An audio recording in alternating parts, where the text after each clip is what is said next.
Status, I'm a big dog, bet. I pull up on the block in a big Corvette. Yeah. Riding around the city with a stick all black. Try with a stove, but we ain't with all that. Yeah, yeah, yeah, yeah, yeah, yeah. Yeah, yeah, yeah, yeah, yeah, yeah. Yeah, yeah, yeah, yeah, yeah, yeah. Yeah, yeah, yeah, yeah. Paid $1 million and I can't go back. Got a lot of jewelry on me, man, you can't hold that. 12 asking better, tell him that I ain't so crack. Know your money long when your people can't afford that. I'm ballin', yeah. My mama told me that did my calling. I keep that stick, I don't do no brawling. Open out the doors and let them all in here. Yeah, they all in here. Big dog, we come out the town, so we big dog. Heavy paddock on me, break my wrist off. I'm young out of rocket, about to leave dog. 3, 2, 1, I got big dog status, I'm a big dog, bet. I pull up on the block in a big Corvette, yeah. Riding around the city with a stick all black.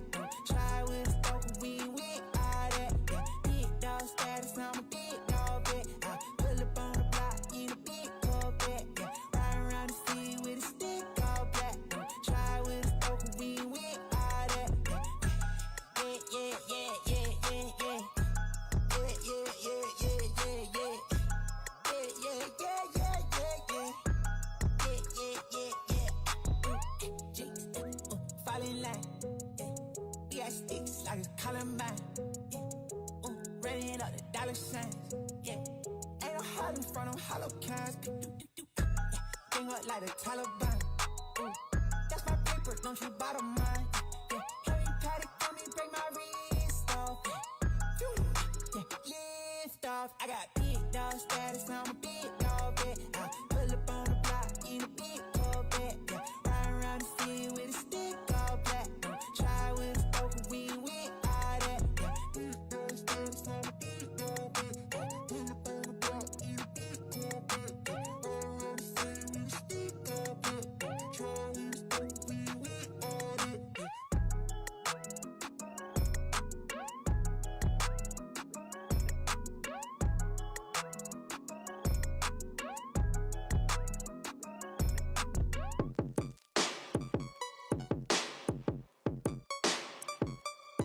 It's going down.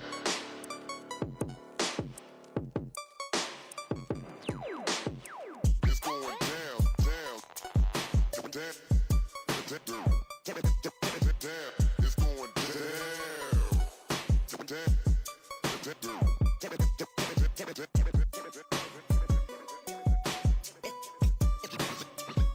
it's going down, down.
Since 1966, we have viewed walls not as obstacles, but as opportunities.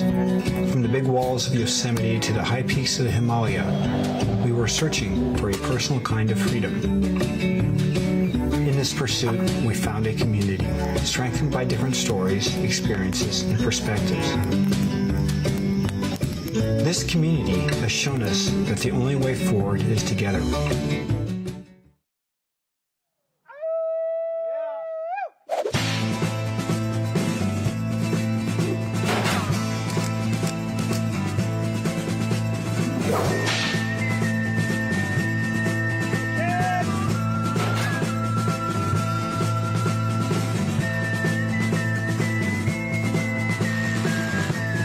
Got nothing better to do.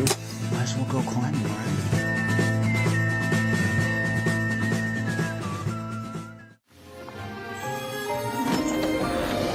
Remember when no dream was too big? And you could fearlessly face the unknown. You still can. When you have a rock you can depend on for life, you'll be unstoppable. Like the millions of people who rely on Prudential for financial planning and investing. Who's your rock?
We fight the battles no one hears about.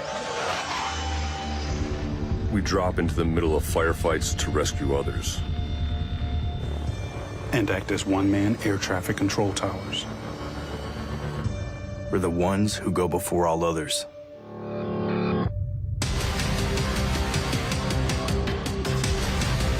Join the fight.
Whether you're alpine climbing or cragging after work, Gnarly Nutrition is here to help you push your possible. Focus on fueling like you focus on your next set. Fuel with Gnarly Nutrition and push your possible.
Welcome to the 2022 USA Climbing National Team Trials presented by YETI. Tonight is the lead finals.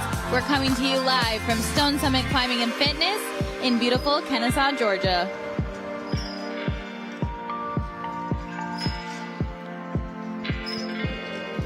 Welcome back, everyone, to the main event, the lead finals. I'm Megan Martin, joined by my friend Alex Johnson, also known as AJ. I mean, it's been 20 years, let's be honest. Sure has.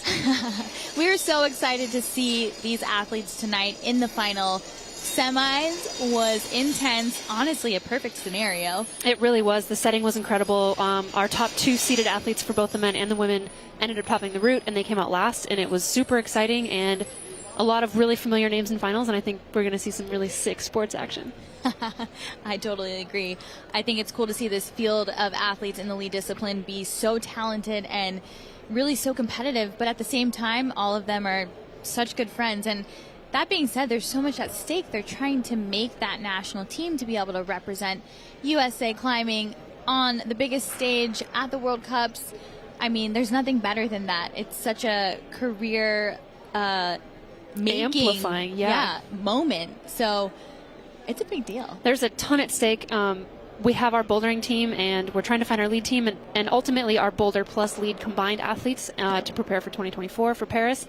And I remember the pressure of like when you and I were competing in World Cups. It was insane, and trying to make the team was a lot easier back then. Not gonna lie. In some there ways. were fewer athletes, and I think, and the field has just elevated so much, and the competitiveness is really, really inspiring to see. And I think sending these athletes over to Europe, we're going to see some cool things. Yeah, and you mentioned that boulder and lead combined format. That is what the format will be in Paris in 2024. So it's the best way to start preparing those athletes to be ready for that when it rolls around. So it's a big deal to make that team. And the fact that if you do make that specific team, you are in a great place to get the first pass downs to every World Cup. So you're getting all of that World Cup experience.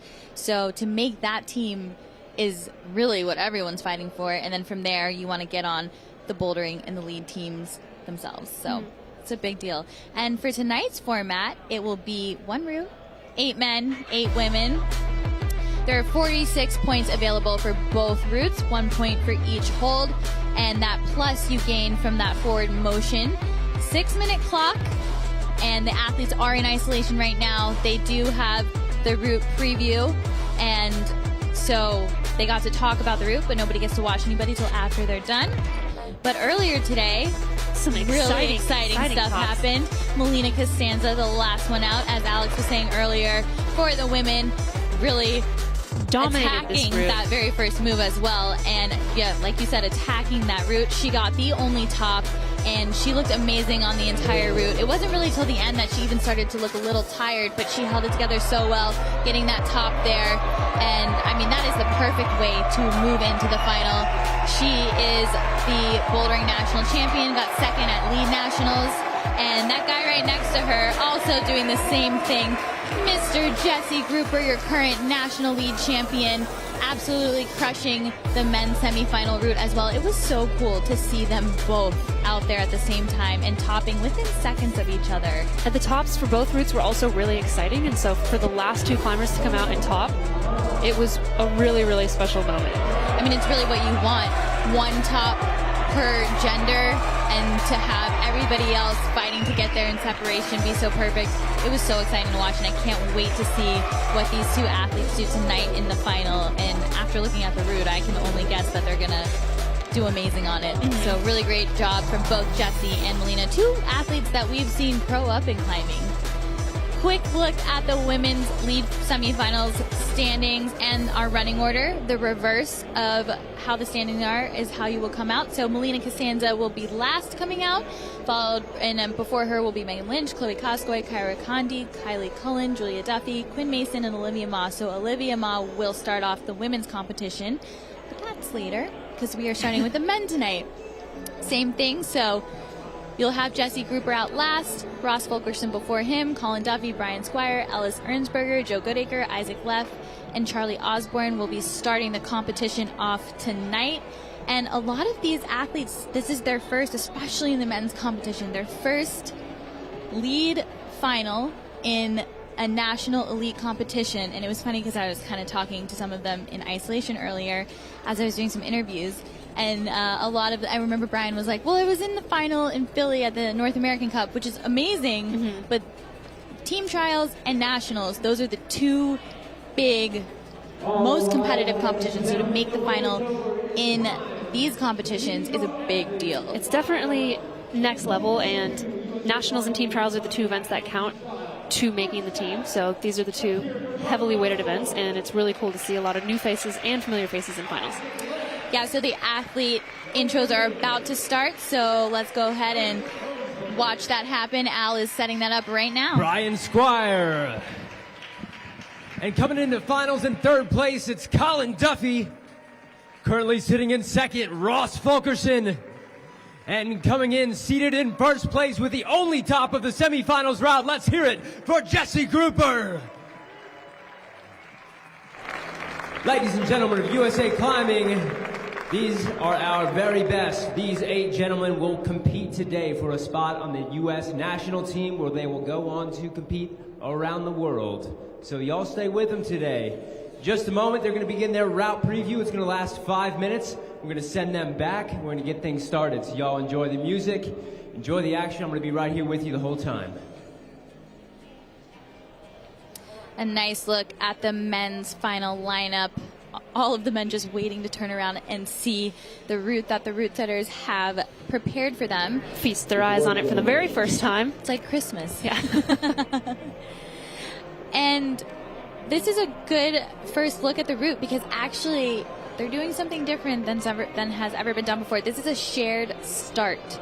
So the men and women will start at the same point on this route and then diverge from each other. So it's really cool, and we've seen, in World Cups and some North American Cup competitions even, where men and women might have the same boulder for a round, which is always awesome, but I've never seen this shared start idea, and I really like the idea of it. I think it'll be really cool, and it'll play out really well. I think it'll be adorable. I was hoping that they would start at the same time, and they would both have to get on the start, high five or something, like a little couples boulder. I actually love that idea, but obviously with lead climbing, maybe a little dangerous. But I really like where you're going at that. The men just taking a second to start sharing their beta and information to figure out what they're going to do on this route. This is the first time they're seeing this route. And after what they had in the semifinal, they know they're up for a challenge. And after talking to Ryan Sewell, the chief route setter of the league competition, we got a little rundown from him about what the men can expect on this route. And it's got a lot going for it. It's very diverse, slow movement, then more committing movement, some dynamic movement, tensiony movement, and then just like trying to hang on to the top with no feet and a lot of tension and commitment. Yeah, he talked a lot about the pace and the bottom section being a little more balancy, and you're sitting on your feet, and then all of a sudden it ramps up a little bit, and he was like, you're rock climbing again. You have to pull. You go from being able to sit on your feet to needing to use your arms again, and it's sort of those transitions that I think the route setters are really looking to try to create in their... There's Ryan Sewell right now and the rest of our setters. This is the happiest I've seen them. Every time totally. we pan to them on camera, they are full of excitement. And look, it looks like they've got a young future setter joining them. I'm sure at this point, this has been a really long week, and for the setters, they get here even earlier to start kind of planning what they're going to do. So I'm sure they're happy that everything's up on the wall at this point, and they can just watch the rest of the competition and see how it plays out. I know they were really happy with how the semifinal went, so that's always a good feeling moving into the final. But wow, really so jolly right now. I've never seen them look so happy. It's like their job is over or something. Almost. It's pretty close, there, yeah. Barring any technicals, or they do have to take everything off the wall at the end of the night, so there's that. But one of the things I've always loved about the preview time is the pairing off of athletes to kind of discuss the route. You see a lot of people jump to the other athletes that they're most comfortable with. I always think another good strategy is to try to read the route with someone who climbs similarly to you or is around the same height or has similar dimensions to you. But again, people you're comfortable with is always helpful. Right. Ideally, you try to do it with someone with a similar body type, but you tend to gravitate towards your friends. Yeah. Which you and I used to read routes together all the time. Totally. We don't have similar We body don't types at all. Nice quick look at that yellow hold on the volume. That's kind of the first jumpy move that the athletes are going to have to do getting into this route, and following that they'll find themselves in a pumpy undercling and then make their way into this balancy section until they get up into those yellow volumes with the tick marks where Sewell was mentioning to us. All of a sudden you're rock climbing again.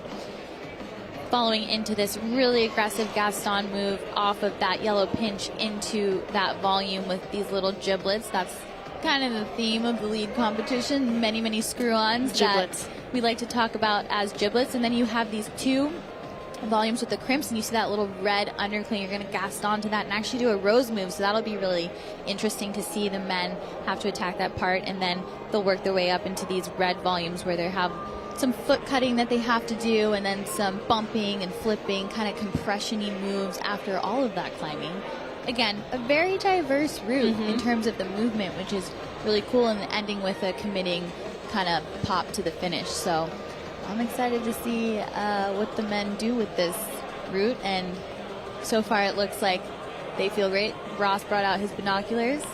Always a smart move. It's although looks very difficult, it looks generally more straightforward than the pink semifinals route that they had earlier. That one was definitely very cryptic and a lot of sort of intuitive guessing as you go. Maybe if your sequencing wasn't quite what you ended up needing to do, and this route definitely does seem a little bit more straightforward, so I'm assuming it's going to be more difficult. Yeah, 100%. It's definitely more straightforward, and it looks like their time's up, so we will be getting this started soon, and you might see this nice little orange chair in front of us.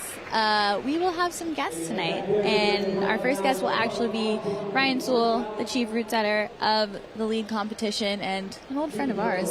Totally. We went to Youth Worlds together in Austria. Remember that in like 2005? That was during my break from climbing. So I wasn't there, but I was there. I went to Youth Worlds. Ryan Sewell, 2005. I was there in spirit. I was in 2004 with you in Scotland, though. Yep. Good times. Yeah, we all go way back. Look at us now. I mean, we're still in the sport, just doing other stuff. Yeah, it's pretty and cool. I mean, that's the coolest thing about climbing, right? Is you can kind of explore it however you want to. Competition climbing, for a lot of people, is a very obvious route to take, but on the flip side, we always have outdoor climbing. It's cool that climbing's become a bigger sport, so we can actually now talk about climbing with other people and share it with the world. So it's cool. It's like this little family. Yeah, exactly. Speaking of World Cups, we have a couple coming up in Salt Lake in May. 3 to be exact. May 20th through 22nd is the first Boulder World Cup. And in between will be Paraclimbing World Cup, and then the following weekend again will be a Boulder and Speed World Cup. So it's going to be a really awesome, grassy, shady park. The venue's going to be amazing. I live there. Megan will be there. And it's going to be some really, really badass climbing.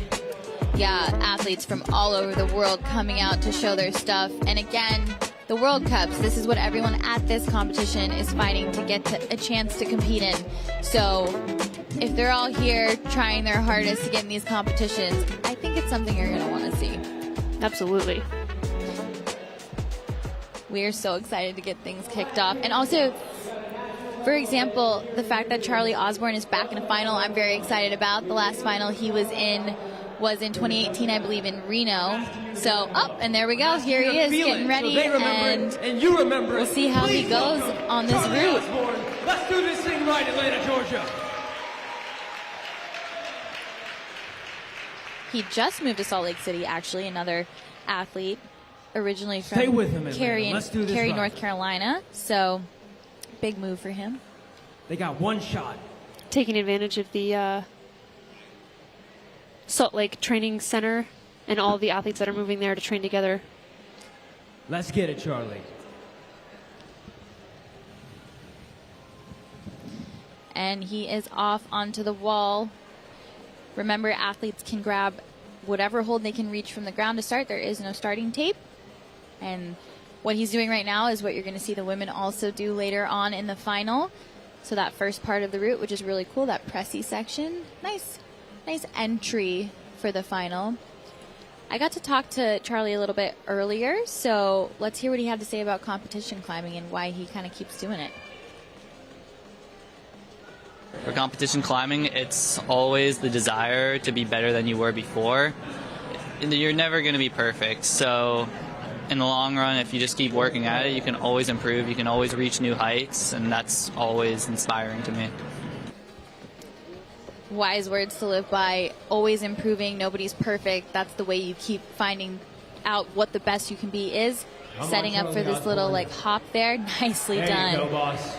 So a really committing move So there, smooth, and so strong. that was a theme in the routes today in general, and that's something that a lot of the athletes will see in World Cup competitions. And I know for the women's route earlier, a committing move right off the bat, it's kind of scary for people, but I really like that the setters did that, because at World Cups, that could happen at any point in a route. So the fact that you need to be comfortable committing to something that seems scary, I think that's the best way to find who is prepared for those situations on the international stage. Exactly.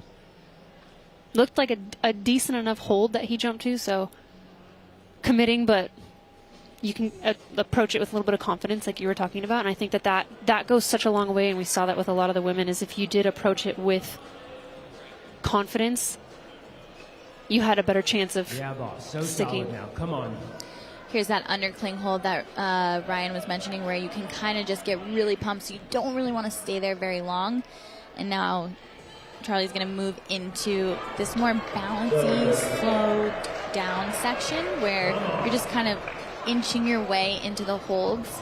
So a stark contrast to the movement you were doing right before, which again, that diversity of movement is so important in order to challenge people and really find who the most well-rounded climber is in all disciplines of climbing. Honestly, it translates to everything. So. Yeah, absolutely. And now he's going to be rock climbing again in a second. In this case, really plastic climbing, but they're basically one and the same.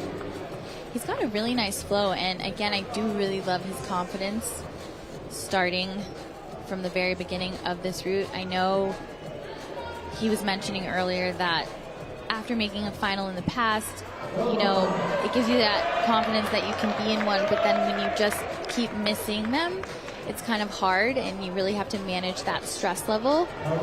And then when you get back in the final, you want to make the most of it. He's looking a little tired here. Nicely moving into that clip, but it's a very strenuous section with not a lot of foot options. Right. And the feet that you are using are sideways, and so you're not really able to stand on your feet, and so most of your weight is still in your hands, and it's definitely really tiring. Now he's in a much better position in this drop knee with that wrap. Really more of a meat hook with his right hand, kind of with his fingers facing in towards him. And he's going to move into this Gaston move where he's going to be forced to do a rose, so a very deep cross under into this. This is sick, and something that we really haven't seen come back with a vengeance in climbing. I remember we used to have them in competitions back in the day. They used to do a really, really sick rose move. Yeah, they did used to do rose moves all the time. I remember we during one of the combined invitationals, the women's route had a rose move. Huge one. Yeah, but I haven't seen it for the men in a while, and this is really nice. He's bone crushing this route. Bone crushing. That's the term I've been using a lot lately. I don't know why. It feels like there's a lot of emphasis with it. A lot of strenuous climbing he's just done, and he's about to have to get a little more dynamic. Really good that he read that nicely, because that left yellow hold is for a toe hook later. So it's not really a hold that's super helpful. So to go to that other one with his left hand, like he did, sets him up nicely to get out to this red hold. A little crossed up here. This move out to red looks really hard. Really great effort, though. I mean, he climbed it perfectly up until there, and he just got a little too pumped, and good idea to keep going, and he's really happy with that performance. Always nice to see an athlete come down from the wall, extremely happy with how they've climbed. He gave everything he could on it, and there were no real mistakes that happened that he can look back at and be upset about. Yeah, he climbed really nice, and he, I think, undoubtedly can say that he gave it his all, so he should be stoked with that performance for sure. And after such a long week of climbing, to end on a note like that is amazing. I feel like whenever you can end feeling like you have put it all out there and nothing just happened accidentally, it's really the most rewarding thing, and that's the best way to tell if your training's paying off and you're doing all the things you need to do. Of course. And it's even regardless of rank. Now he's making his way into the hot seats, where they watch and see what their fellow competitors and friends will be doing on the route.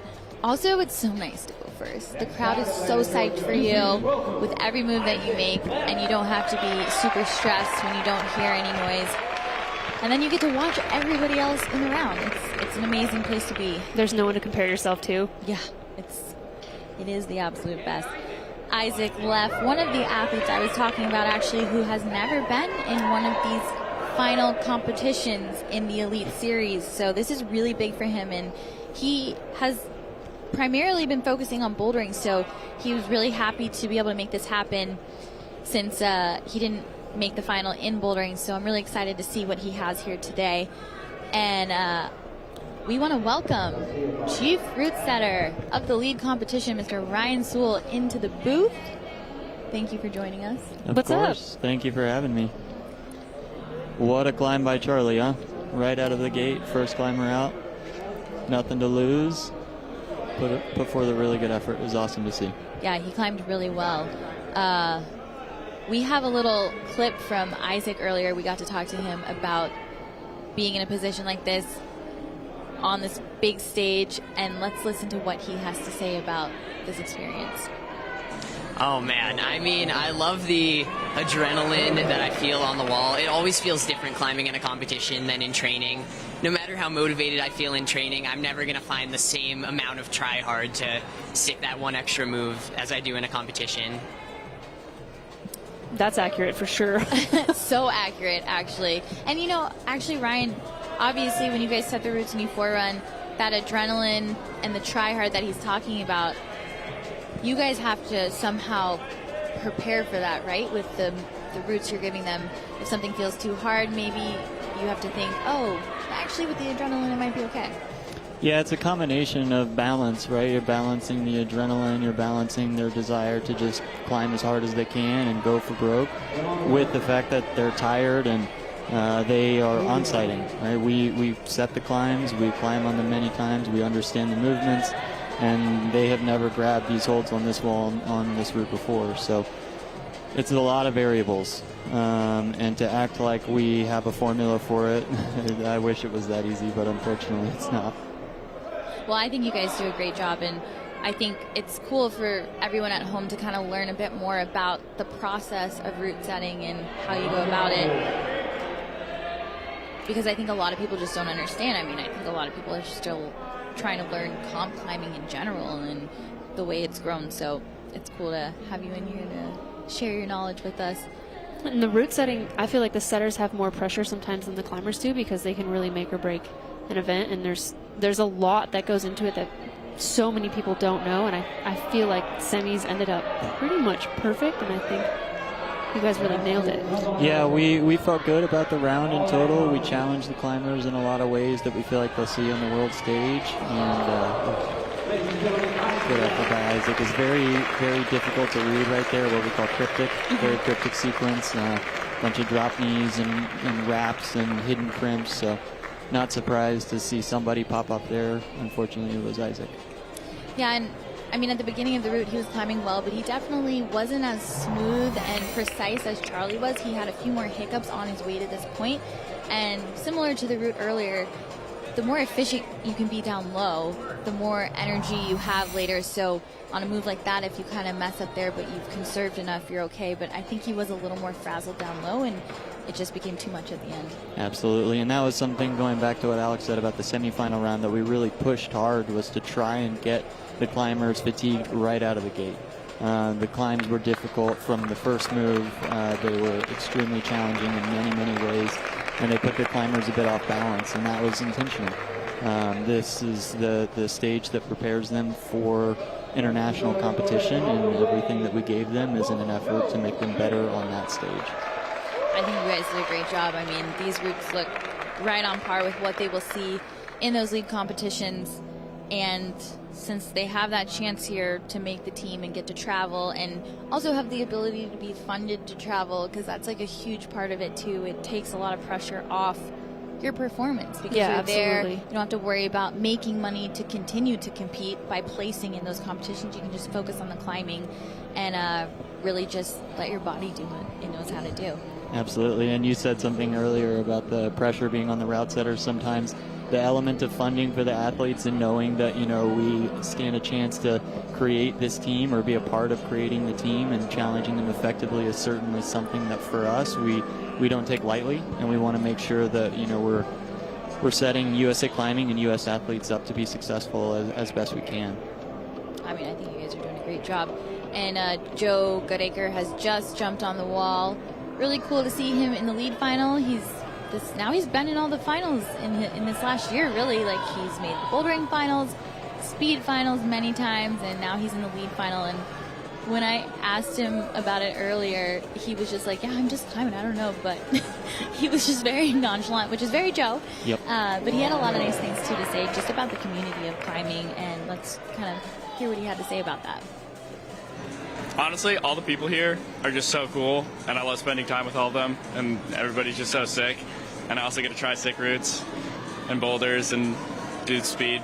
So I just have fun. It's just how it goes. Standard Joe. Having a good time. Always his authentic self ever since he was little. And I mean, we've all known him since he was little. Little Joe. It's crazy how tall he is now because he was little. Ooh, that was really nice too, not having to match there. And how much he's just grown as a climber. Like you just said he made finals in all 3 disciplines several times this year. That's really, really impressive. Oh, it's so impressive. It's incredible. Yeah, he's quite the all-arounder. I mean, you can see a lot of times people do well in boulder and lead, but for him to be as competent of a speed climber as he is, to be, on the precipice of being at a world-level speed climber in addition to making these finals is quite impressive. But the thing that stuck out to me there with Joe is he's just having fun. He's just out there having fun, doing his thing, and that's usually what yields the best results and the most longevity, and just continuing to push yourself and to be motivated and inspired by your friends, and that's awesome to hear Joe say all that. Yeah, that is so true, and I agree. You can only have your best performance when you're having a good time, and I do also think that when you've been competing in this sport for so long, you do find that balance of the fact that, yeah, you obviously want to do well, but you can have fun at the same time and enjoy the whole process, and it's not just about winning. And I think if you've been involved in the sport for long enough, that really starts to shine through, and you can really just focus on enjoying the climbing, enjoying the opportunity to get on new routes from amazing setters and hang with your friends from all across the country and the world and really go through this experience together. Joe finding the double Egyptian, the little twist, drop knee. Really well done there. Utilizing the micro shakes, so those holds aren't quite good enough to sort of chill out and shake on for a long period of time. So in between every move, tiny little shakes like that really go a long way. And nicely through that rose move. I mean, for him, he is 6'1", so that heel hook was kind of a little bit bunchy for him, but I think he handled that well. Again, we were talking, just got a little tired. It's weird, too, because he actually didn't look tired until that move. He looked great. I find generally these types of competition routes, and I guess most lead competition routes, they sneak up on you. You can feel composed, and then one after another, the moves just end up, you just get bricked. You just completely gassed. Yeah, he looks completely fine until just that move, and that's something that I definitely relate to a lot. Like, I can be cruising along, and all of a sudden I get hit in the face with a pump, and I can't do anything. For me, there's no fighting through the pump, and so I'm always really impressed when there are athletes who can do that. Yeah, really nice climbing from Joe, and again, the micro shakes like you were talking about. When these routes are set and similar to the ones in the World Cups, there are not a lot of rest, so with every move you do need to kind of take those micro shakes in order to keep yourself as fresh as possible to get as far as you can on the route. Really nice climbing from Joe, though. Going over to the hot seats. I really love this new name. It's way better than the kissing ground. Yeah, I second that one. Well, it was all AJ. That was hers. Speeders, hot seats. Speeders and hot seats. Speeders and hot seats. So a quick look at the current standings. You have Charlie Osborne in first, Joe Goodacre right on his heels, and Isaac left in the 3rd spot currently. And I can't believe we're about to be halfway through the competition already. It's flying by. As stark contrast from bouldering night. Very stark contrast. As Ellis Ernsberger gets ready to get on the final route. He was in the final in team trials last year, so he's really happy to be back here again, fighting for those spots on the team. I really like this start. I was just thinking that. It's so nice. It's very nice. It's flowy. It's got a nice press. It's a very gentle. Well, entry. I like to hear that, because you're going to get to see 16 climbers do this exact same start instead of 8. So that's good to hear. I'll be interested to see if when the women get on it, they do things a little differently. I mean, it's likely that that could happen.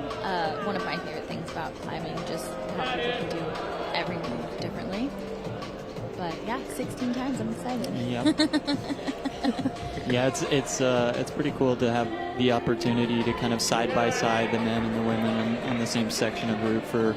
Although it's the first couple bolts of the climb, this is maybe just a starting point.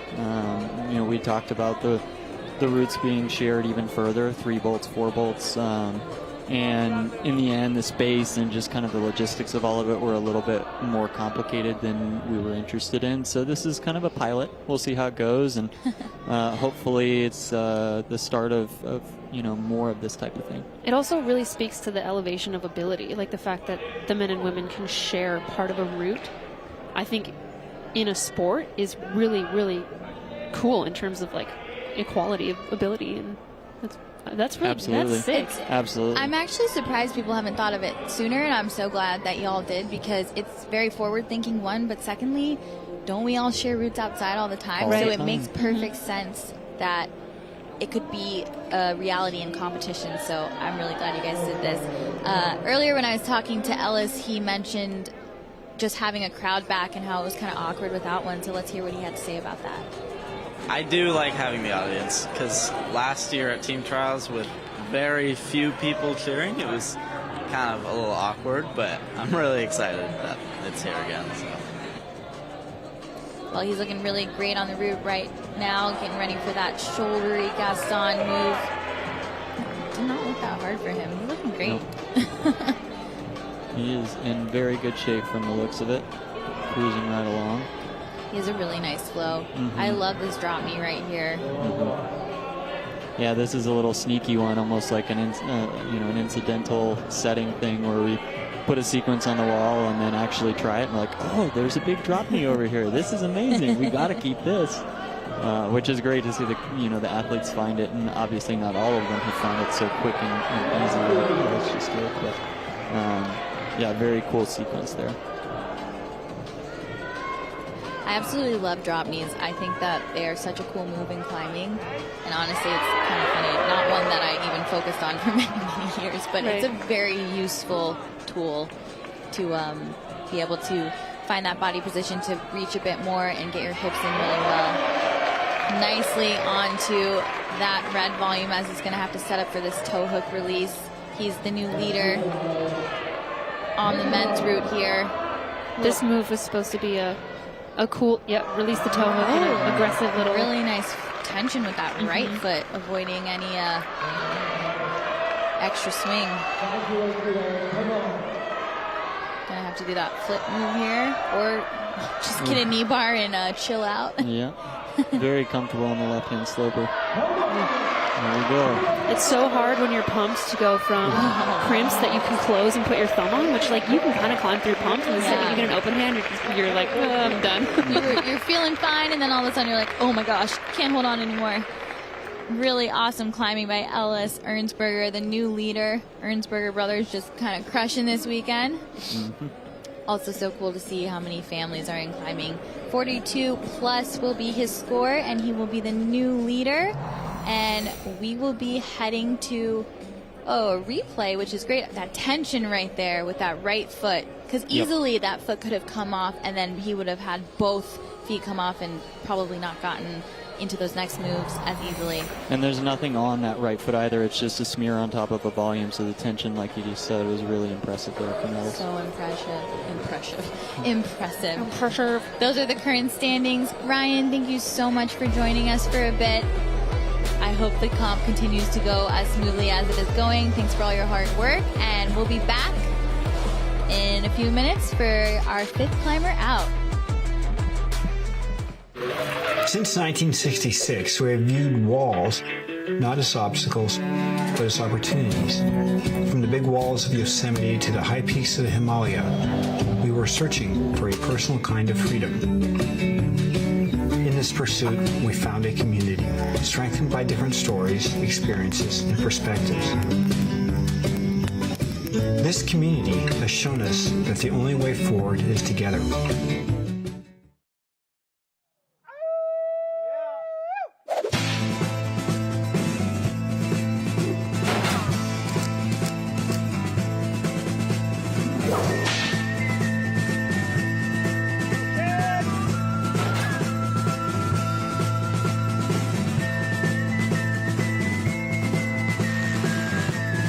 Got nothing better to do. Might as well go climbing, right?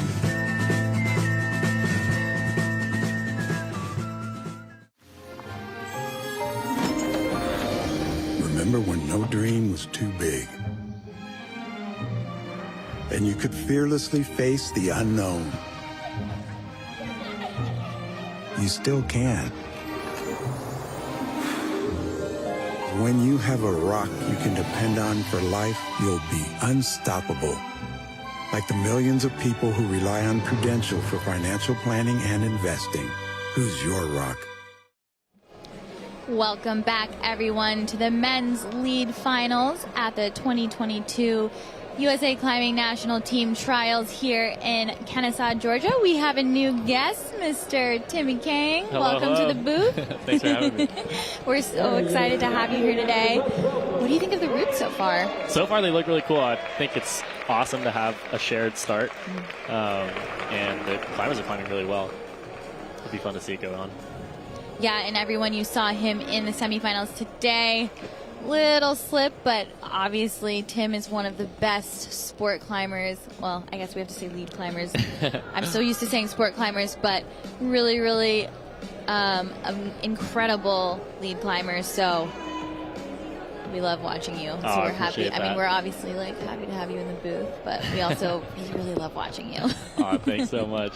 So Brian Squire is starting his attempt on the men's final, another athlete who is in his first big final competition, one of the younger athletes, and I know he's really excited to be here and have this opportunity to show his stuff, and he's another talented young athlete. So let's hear what he had to say about this whole experience. Yeah, a lot of it has been mental, just dealing with me not being super satisfied with results and figuring out why that is, and the more that happens, the more I learn about myself. And so by now I have this like immense pool of information about myself and how I climb and how I perform, which has helped me a lot. So. It's cool to hear him say immense pool of information that he can, like, he learned about himself and he can pull from. It's like, and he's only 17. That experience just like adds to all your movement quivers, and it's cool that he's like recognizing that that's a thing at such a young age. Yeah, really cool. And again, a lot of these athletes start doing these competitions when they're like 15 turning 16, so it's wild because he's only 17, but he's been, competing at these competitions for the last couple of years, hoping to kind of break through into those international competitions. So to have a chance here is like a really big deal. And Tim, obviously you're competing in lead and bouldering quite often. Do you have a preference? That's a good question. I tend to do better in the lead competitions, but this year was specifically, I spent a lot of time in the bouldering. It's just required that you have to spend a lot of time specifically in each one to gain the kind of the pool of knowledge that he's talking about. And I moved specifically to Salt Lake City to train and really get the experience and learn from other people who train there. That's where most of the U.S. team trains. But yeah, I don't know. Lead comes a lot easier to me. I usually feel less pressure, but today was a specific day where I felt a lot of pressure and put it on myself. But the bouldering went like that too. So maybe it's not maybe it's not a discipline dependent thing. But lately, climbing has been feeling like climbing. All the training feels very complementary to each other. And I don't know. I think competing in lead is more fun. It's less. Interesting. Yeah. It's also interesting to hear you say that you feel less pressure in lead, because the one attempt thing always stressed me out. It is stressful. And in bouldering, you get 5. It's just like, if I were to pick one that was less pressure, it would definitely be bouldering. I know I hear people say that all the time. It's like, you're such a weirdo. Like you only have one chance, but that's exactly what gives me no pressure. Is like, what happens happens. But yeah, again, like today, I had a hard time kind of removing myself from that thought process, and yeah, it just shows you like how hard this game is. It's like not about your strength or your skill as much as it is about like just your mental, stability and like being able to be ready for it. And the session is cool.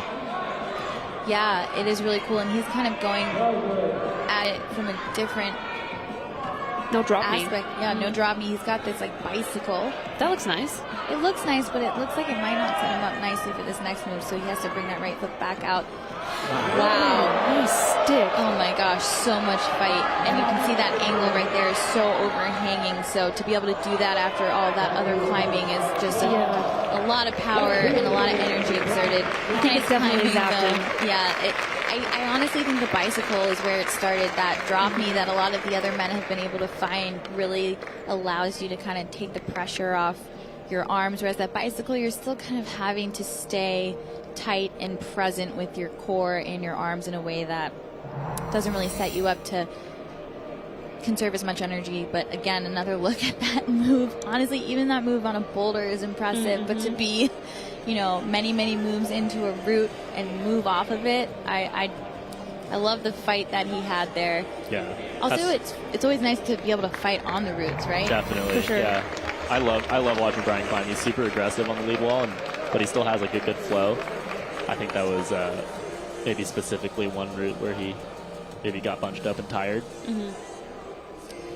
Yeah, he could have maybe made a few different decisions, but again, like he was saying, like you were saying, all of this is a learning process. Obviously, there's a lot on the line here, but at the end of the day, if you can just take away from every competition knowledge, you're going to be better set up for success later on. That was a really quick look at the standings there. Too fast for me because I was in the middle of saying something. Say, did you notice that the scores were completely spread? No one is tied. And yeah. The route setters have done honestly an amazing job. I think. I know Ryan was just in here. I didn't hear what he was saying, but Ryan has been a route setter for a while, and he's one of my favorites. But every lead route this entire competition has been like I think the best I've seen in America. Pretty awesome. Well said, and I 100% agree with you. And you're right, I actually just pulled up the live scoring, just like everyone at home can do as well if you go to that USA Climbing website. And you're right, the separation's amazing. And with Brian's climb, he's sitting in 4th place right now as Colin Duffy gets on the wall. And Colin, a true competitor. I don't think I've ever met anyone who loves competitions more than he does. And he actually talked about that a little bit earlier, so let's hear what he said. I love just the feeling of the adrenaline, pushing you harder than a normal gym session, and it's really fun to see all my friends from across the country, and the climbs the setters put out are always so fun and so much different than you typically see. So it's just a really fun time.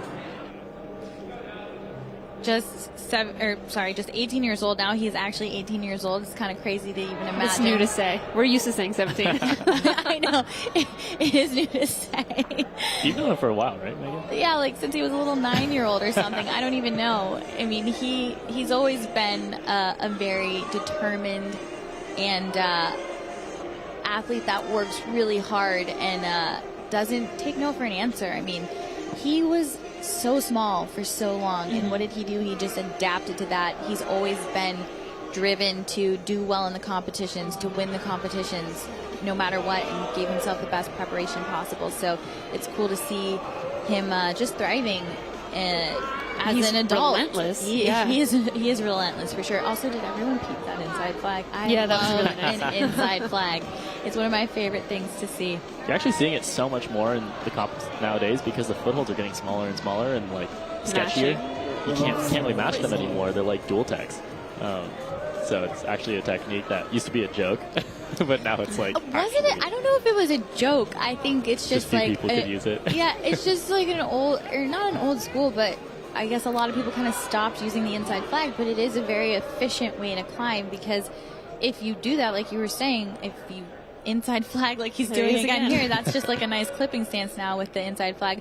But to avoid having to match on the small feet, that matching is a risky movement. So you just bring that foot in, and all of a sudden you're in a better position, and you didn't even have to move. So it makes sense. Totally. I like to see him in boulder problems specifically. Colin looks maybe like he's climbing a little slower than we've usually seen him climb. I feel like he's one of the faster lead climbers. I guess just from historically. He does have a natural speed for sure.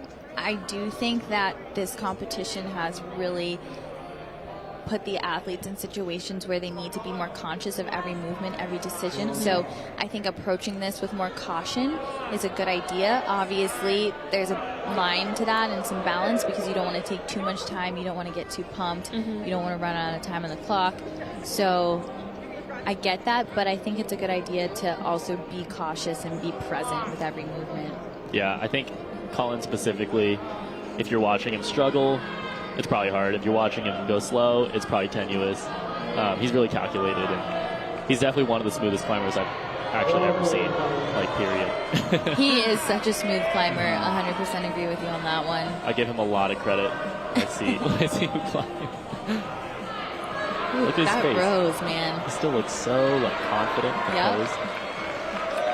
I mean, yeah, when I chalk on the wall, I feel like it's a panic thing. And he's just like, dip, dip. You know what I mean? Yeah, the panic chalking. Totally. I'm like, oh my gosh, I just need to get some chalk. And he's just like, I'm slipping. Catch me, please. Oh, and he's just like, am I on a finals route? I don't know. I'm just chilling here. This is the Feeling Colin good. specialty, by the way, the three-finger drag. He is the king of the three-finger drag for sure. Well, also, though, three fingers when you're sport climbing does conserve energy as well. Yeah. The minute you bring that pinky in, you have to actually activate. Oh, choosing to do this a little differently. Heel instead of a toe hook. So smart, though. He's in a really nice position. And he's a little bit shorter, so I always prefer a heel hook to a toe hook. Same. It puts your hips at a completely different orientation. When you toe hook, your hip is in, and when you heel hook, your hip is out. So I, for some reason, always prefer the heel, but I also have a little bit longer legs, and I think for him being shorter, that was a really smart decision. Yeah, it set him up nicely. Now, this is where it's starting to get a little harder. Nice readjust on that flip, because this move is so powerful. Wow. Now he has to get his feet up and kind of, wow, he still doesn't even look that tired. He's the best climber on these holds, I think. So good. That bicycle, the tension with the bicycle. It looks like he might be able to make a top, so there's a committing hop here. Can he make it happen? Oh, 2 hands to the finish, just has to clip. Wow. And he'll have the top. You know he wanted to walk away as the champion here, so just some pull-ups. He's not tired. Fitness to spare. He's insane. That was crazy. I was worried that I didn't want to say the route looked soft, but just the fact that the vast majority of the climbers got at least halfway is kind of a sign that the bottom half of the route isn't, like, super challenging. And it's really, it's going to be exciting to watch Jesse and Ross, because I think it's just Jesse and Ross, right? Correct. Yeah, so just Jesse and Ross, but we'll see. I mean, Colin is an Olympic finalist and has been on the top of the lead scene for quite a while, so you never know what happens, but it's a little stressful, I think, for the route setters as well, when, you know, you see a top before the last climber comes out. Yeah, usually, but I feel like it's Colin Duffy. Yeah, It is Colin exactly. Duffy, So you got to yeah. take that into account. And again, he obviously climbed that route extremely well, but it didn't look like it was super easy. I mean, he looked great climbing it and made a lot of good decisions, but it did look like he did have to try hard a bit as He well. definitely looked like, yeah, for sure. He was trying hard. Yeah. Quick look at It's those nice to see. standings. It's nice to see him It is trying nice hard, to you know? see Oh, him we usually try don't hard. see him having to try that hard. So true. So you have Colin Duffy on top, Ellis Ernsberger in second, Charlie Osborne in third, followed by Joe Goodacre, Brian Squire, and Isaac Leff. So we are lucky right now that there are no ties currently for the men, but we did run into that in the semifinal a lot. So with the ties on the routes, it always goes back to countbacks from the previous round. Earlier, there was like a little mishap with the scoring, how it was ranking people, but we got it all figured out, and it always goes back to those countbacks, because going down to time is honestly the worst. Right. So it's nice that the rule is to the count back, so you're rewarded for how you did in the previous round. I never really agreed with the time being separation for a tie, because just because someone climbed it faster than you does far and away not mean that they're better than you. Exactly. Yeah, it's kind of silly. So I'm really glad that adjustment has been made. Ross Fulkerson coming out, taking another look at the men's route. And you and Ross climb together a lot. Yeah, we actually have a YouTube channel now that hopefully a lot of people watching at home also watch. You guys should check it out. We have a vlog. We have a lot of fans at home and just around the world now. It's pretty awesome. We just try to provide a lot of insight. And it's a bummer to not be in the final with Ross, but Ross has always been a more calculated competitor than me, and I learn a lot from watching him climb. He's younger than me, but he did start climbing like quite a few years before I did, was already winning nationals before I started climbing, youth nationals. And yeah, he's just such an impressive athlete. He always talks about just being mindful and present, and has just really taken steps to do that over the years, and he's doing such a great job. Yeah, I hope this final goes well for him. Are you nervous watching him? No, I don't get nervous. I think he tends to have like just really dramatic hits or misses as of late, and I think it's because he's so, he's just really trying to be fully aware of his mindset, and it tends to sometimes really work out and sometimes not. Speaking of hits and misses, we saw his. Did you see his save in semifinals? Oh, he had that was insane. Definitely the Yeti move of the day, but it was earlier. It was one of the most impressive things I think I've ever seen. Yeah. And I kind of talked to him about it earlier, about how he felt through that whole moment and how he recovered, and he had some really insightful things to say about it. Let's listen. The save in semis was wild. Like, definitely the closest I've ever been to falling off a route and then being able to save it. I went back and watched the video, and it felt like it was all happening in slow motion. I was like swinging once, and I was like, okay, no, I can't fall here, and then like tried to like squeeze harder, and then like stood like a whole other circle before I could control it.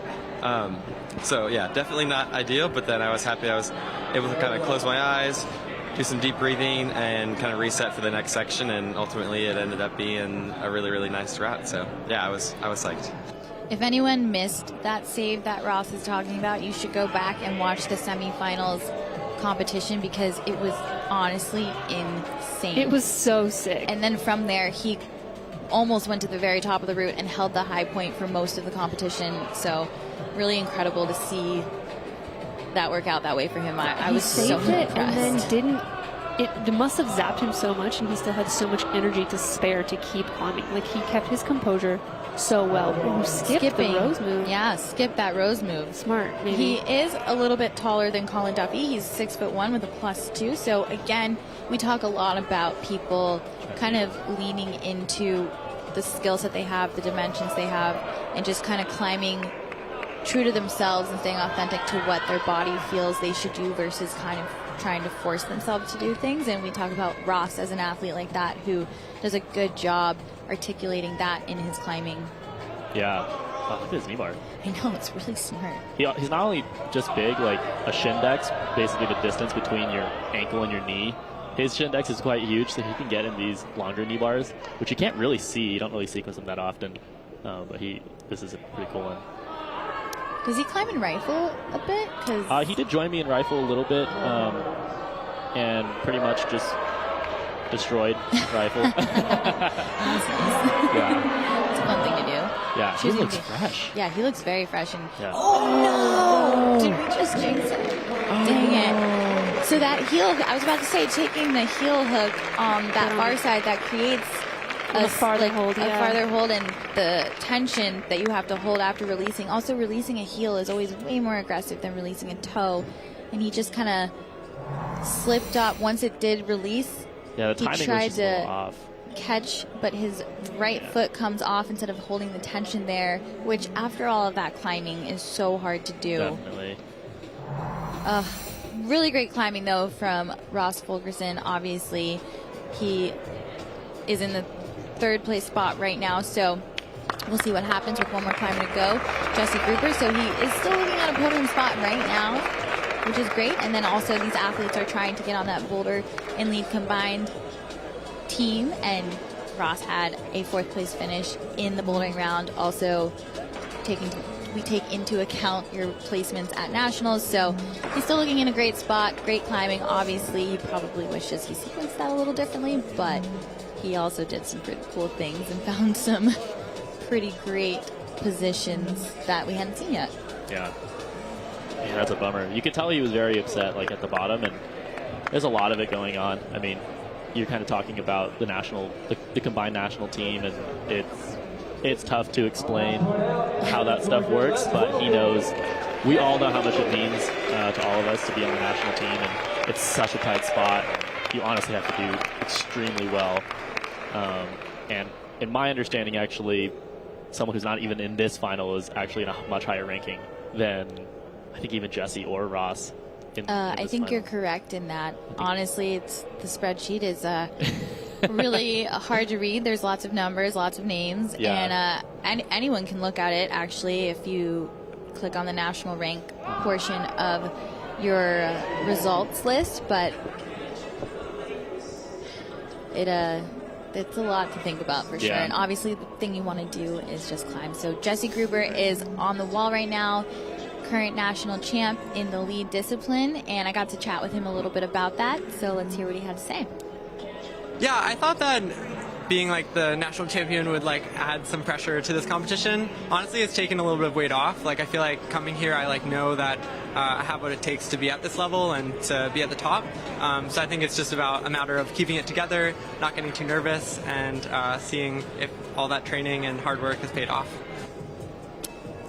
Always a good perspective, kind of just... He's kind of full of good perspectives. He honestly, he really is. And I mean, it wasn't the first time he was a national champion either. I mean, he won in 2019 as well in lead. So I think, it's a place he's been before. And I know for him, it's been a while since he got to do the full circuit. So being able to have that opportunity to go out there and show how he's grown as a climber in the past few years, just like everybody, I mean, that's really the goal. Because when you do those World Cups, each year you go back to them, you've learned a lot more, and you just really want the chance to show everybody that you deserve to be there.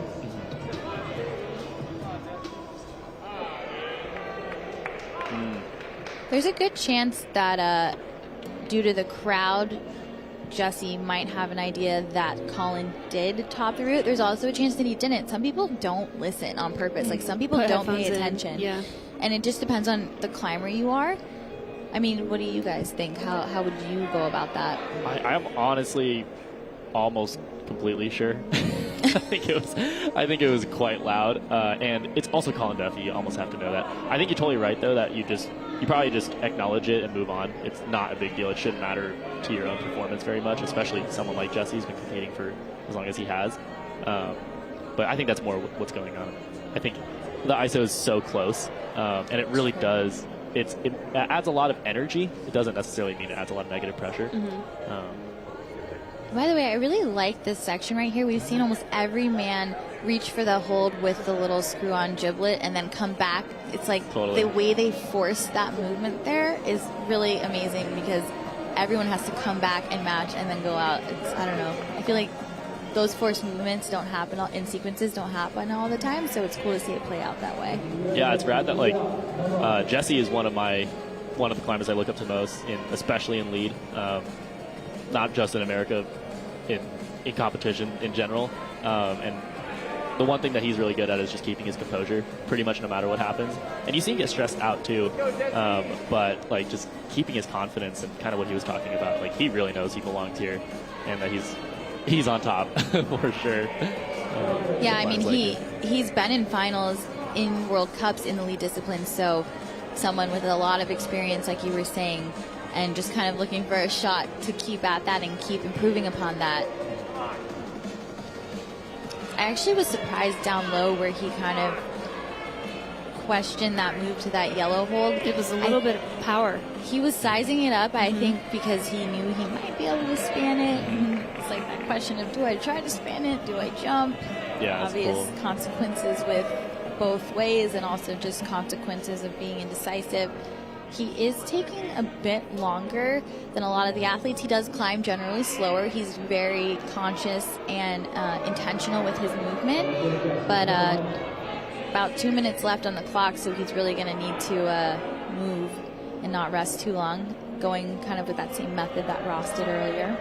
Yeah, Jesse is one of the climbers that sometimes it is worrying to see if he's going to be on the right pace.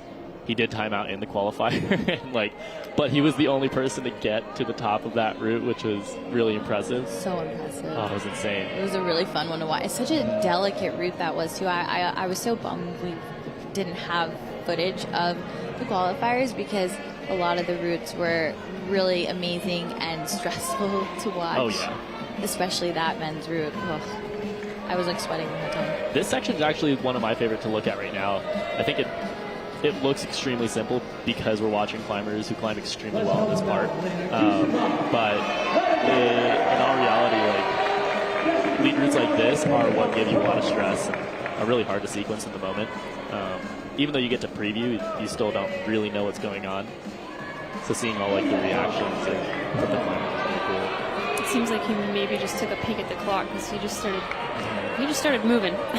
And I mean, he really needs to. He's got 55 seconds with a lot of powerful moves. Yeah. Which I guess the good side of that is that they're powerful, so you can't really dilly-dally on them. Hopefully they go quick. But at the same time, a minute just goes by really fast, and he really doesn't have a lot of time to spare. Now, these moves being so powerful at the top, and power being maybe not the highest in his skill set. Obviously, fingers of steel, lots of endurance, amazing technique, but power is probably where he struggles a bit more. But oh my gosh, making quick work of this.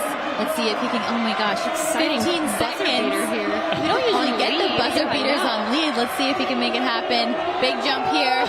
Nicely done. What a nice Jesse Grouper. Oh my gosh. Oh wow. 3 seconds to spare. Oh gosh.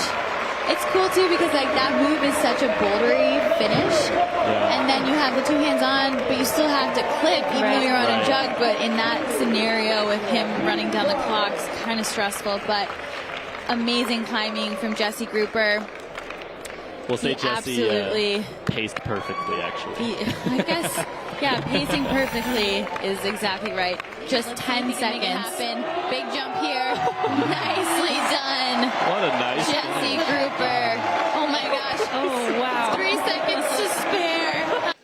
It's kind of weird hearing your voice. Yeah, in totally. the headphones. I don't love it. Maybe not my favorite. Amazing climbing from all the men in this competition.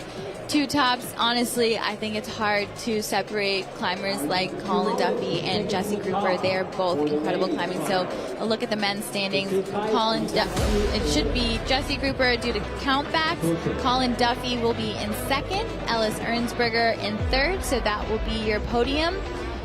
The live scoring just kind of has to adjust with the countback situation. And amazing climbing from those men. Wow, incredible final. That route was so cool. Yeah, that was really exciting to watch. I think it was perfectly set. Even 2 tops in a final is equally as exciting. I'm sure the climbers are probably a little bit disappointed about it because you want like a clear and decisive winner, but still a lot of really nice separation in the route. Otherwise, yeah, it's cool. It added a lot of pressure for Jesse, right? Like we knew he had to top to win. Here's our updated standings for the men. Jesse Grouper will be the champion today at team trials, followed by Colin Duffy, Ellis Ernsberger, Ross Fulkerson, Charlie Osborne, Joe Goodacre, Brian Squire, and Isaac Leff. And we will come right back after this.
We fight the battles no one hears about. We drop into the middle of firefights to rescue others. And act as one-man air traffic control towers. We're the ones who go before all others.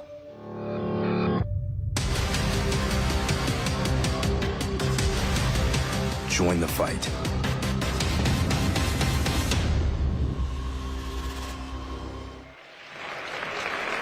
And we're back. Looking at our top 3 men right there, we have Jesse Grouper, Colin Duffy, Ellis Ernsberger, and in just a few moments, Megan will be interviewing Jesse, our champion. He's also our lead champion, so Jesse's having an outstanding lead season, being the winner at Nationals and the winner at Team Trials.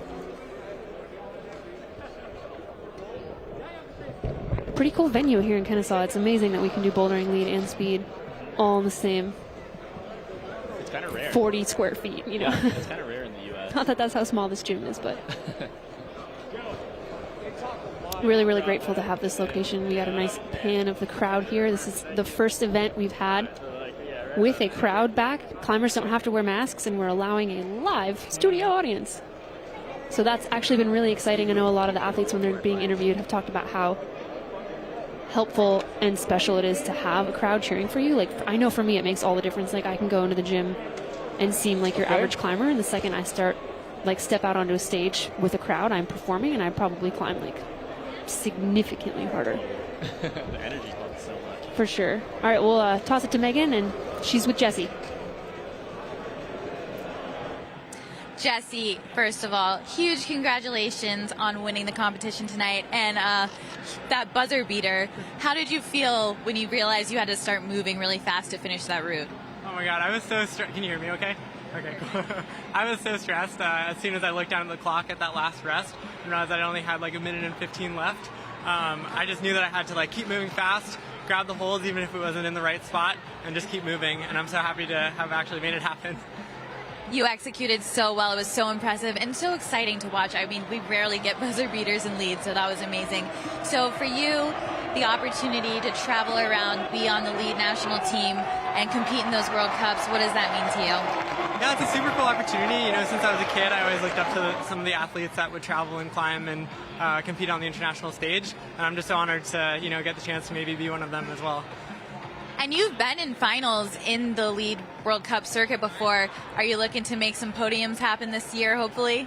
Yeah, you know, all I can do is try my best. And if it's anything like what happened here, you know, I think the odds hopefully will be in my favor. We'll see. But I'm really excited to, you know, just try my hand at it and see what happens. Well, it's always amazing to watch you climb. Again, congratulations on being the 2022 Team Trials National Lead Champion. Incredible stuff, and I wish you the best of luck in the future. Thanks so much, Megan. Have a good one. Really great interview from Jesse there. Always all smiles, full of positivity and hope. It's going to be so fun to watch him in the World Cup circuit this year. Yeah, he's going to destroy it. He definitely did really well in the few years before. I remember traveling and doing a couple World Cups with him in 2019, and that was when he made finals. I think it was in Japan, and it was really exciting to see him climb and see him compete in that way. And so I think he's got a really bright future in lead ahead of him. Yeah. Huge bright future ahead of him for sure. I'm back, guys. Hello. I luckily didn't fall getting into the booth. That would have been embarrassing on camera. Usually I can slip in. It's like Jennifer camera. Lawrence tripping up the stairs at the. You know, I'm just like everyone else. I'm a normal human. I fall. I thought you were a ninja. You know, I have many jobs. Incredible stuff, though. After seeing that, I'm so excited to see the women's final and see what they get. I mean, we looked at the route earlier, and it looks really incredible and so different from what they had in the semifinals, which I always love when the routes are very different, especially because they're climbing in the same day. I think it's really cool to challenge them that way. Mm-hmm. And obviously we have a really good group of women competing, very strong. That's one thing I think over the years, the lead depth has gotten stronger and stronger. I think the U.S. has always been strong in bouldering, and then lead has really turned around. I mean, we'd always have some stars, but it was more singular. Now I think it's many people who excel at lead, and I think that's really cool. That's such a good point. little bit of route maintenance here. We just had, because the men were climbing and we wanted to guide them to the left, some of the holds on the women's route, the blue volumes on the right, were not there. So our setters going up, taking some of the left holds off, the men's holds off, and then adding these really great looking blue volumes here for the women to direct them to the right before they come out for preview. Yeah, that's Marshall and Luke just kind of working together to make sure everything's on nice and tight, all the volumes stay on the wall, all the holds stay on the wall, everything's tightened, no spinners. It's a really important job. And let's take a look actually at all of the suppliers of the holds that we have here. I mean, a lot of names that I'm sure you're familiar with, Tim. I'm a hold nerd for sure. So is it A-grip or grip? It's A-grip. Okay, yeah. that's what I thought. The font is a little interesting, but A-grip blocks, Blue Pill, Cheetah, EP, Expression, Flat Hold, Rock City, Squadra, and Technic. Thank you guys so much for sending us amazing holds to test these athletes on. That's another thing. Gosh, the way the holds have changed in the last 20 years of climbing, it's been wild. The texture, the shapes, the creativity. It's really changed a lot. Do you remember back in the day where there were a lot of holds that were trying to look like rocks? Like rock. Yeah, Totally. actually, they're going back to that. Are they? Did you watch? There's the Japan Lead Cup. Oh, yeah. Oh, my gosh, I forgot about that. That's like what I have I'm a coach as well, and I have my clients watch something like that, or some of my younger clients have them watch a Japan Lead Cup because one of how talented the athletes are and how high the standard is, but also this year they had the route looked like an old route, but it kind of did its job. It made the athletes really uncomfortable, which is what these newer holds are doing for us, but for them, it's what the older holds do for them. That's a really good point. I mean, I think that's so interesting that you say that because there is this evolution with people getting used to certain things. I think for a long time, coordination and gymnastic movement, right, that was foreign, and they started doing that to separate people from pure power, straightforward finger strength boulders. But now, actually, because everyone's even trying to be ready for the coordination in the gymnastic movement, maybe they're not thinking about the other side of it, and now every now and then you see the route setters throw in a straightforward power boulder and then people don't do it, which 15 years ago everybody would do it. So it's funny how that evolution works with movement and setting, and then also climbing holds. Yeah, gotta be on your toes. Yeah, for sure. It's very, very true. Well, Tim, you're a Salt Lake local. Are you excited for some World Cup action this summer? Yeah. I'm probably not going to compete in them. I'm not totally sure. I have no idea how the scores work. Yeah, there's a chance you could, honestly. I'm not sure how that grid's looking, but either way, you'll be there for the back-to-back Salt Lake World Cups.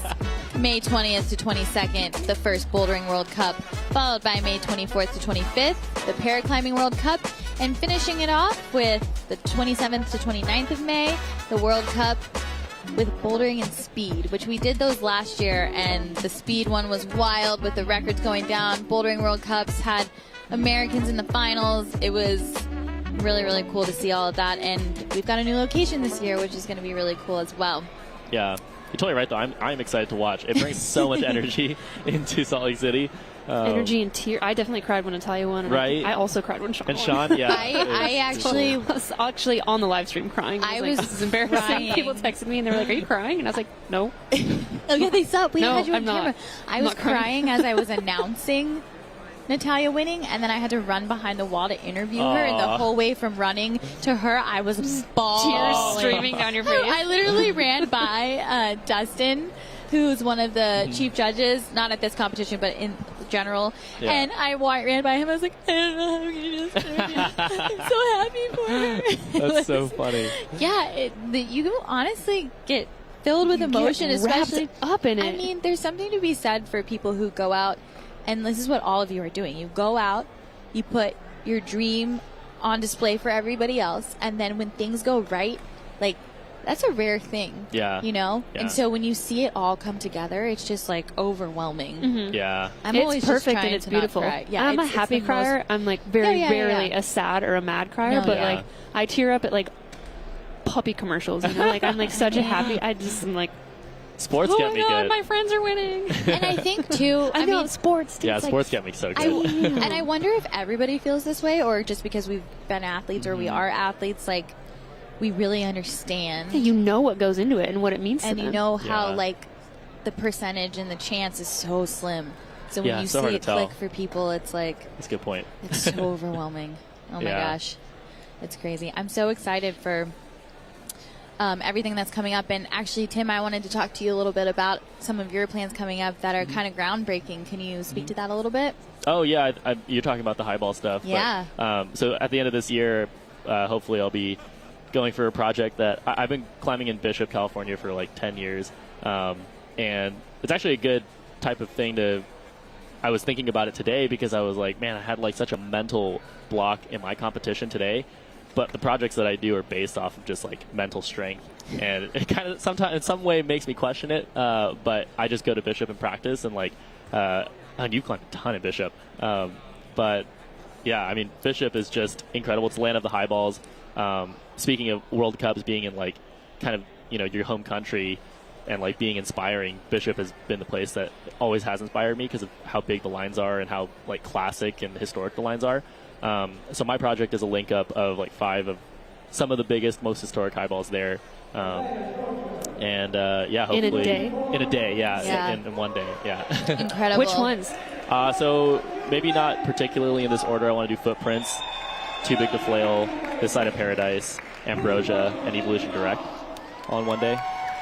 Incredible. It's kind of like what all the alpinists and like rock climbers, Tommy and Honnold, whatever, do with the peaks. It's like I want to do the link up of like you do this peak and this peak and this peak and this traverse and this, and you're kind of doing that with bouldering, which has never been done. It's really cool. Exactly. Yeah, it's an obvious thing. Like it for some reason hasn't happened.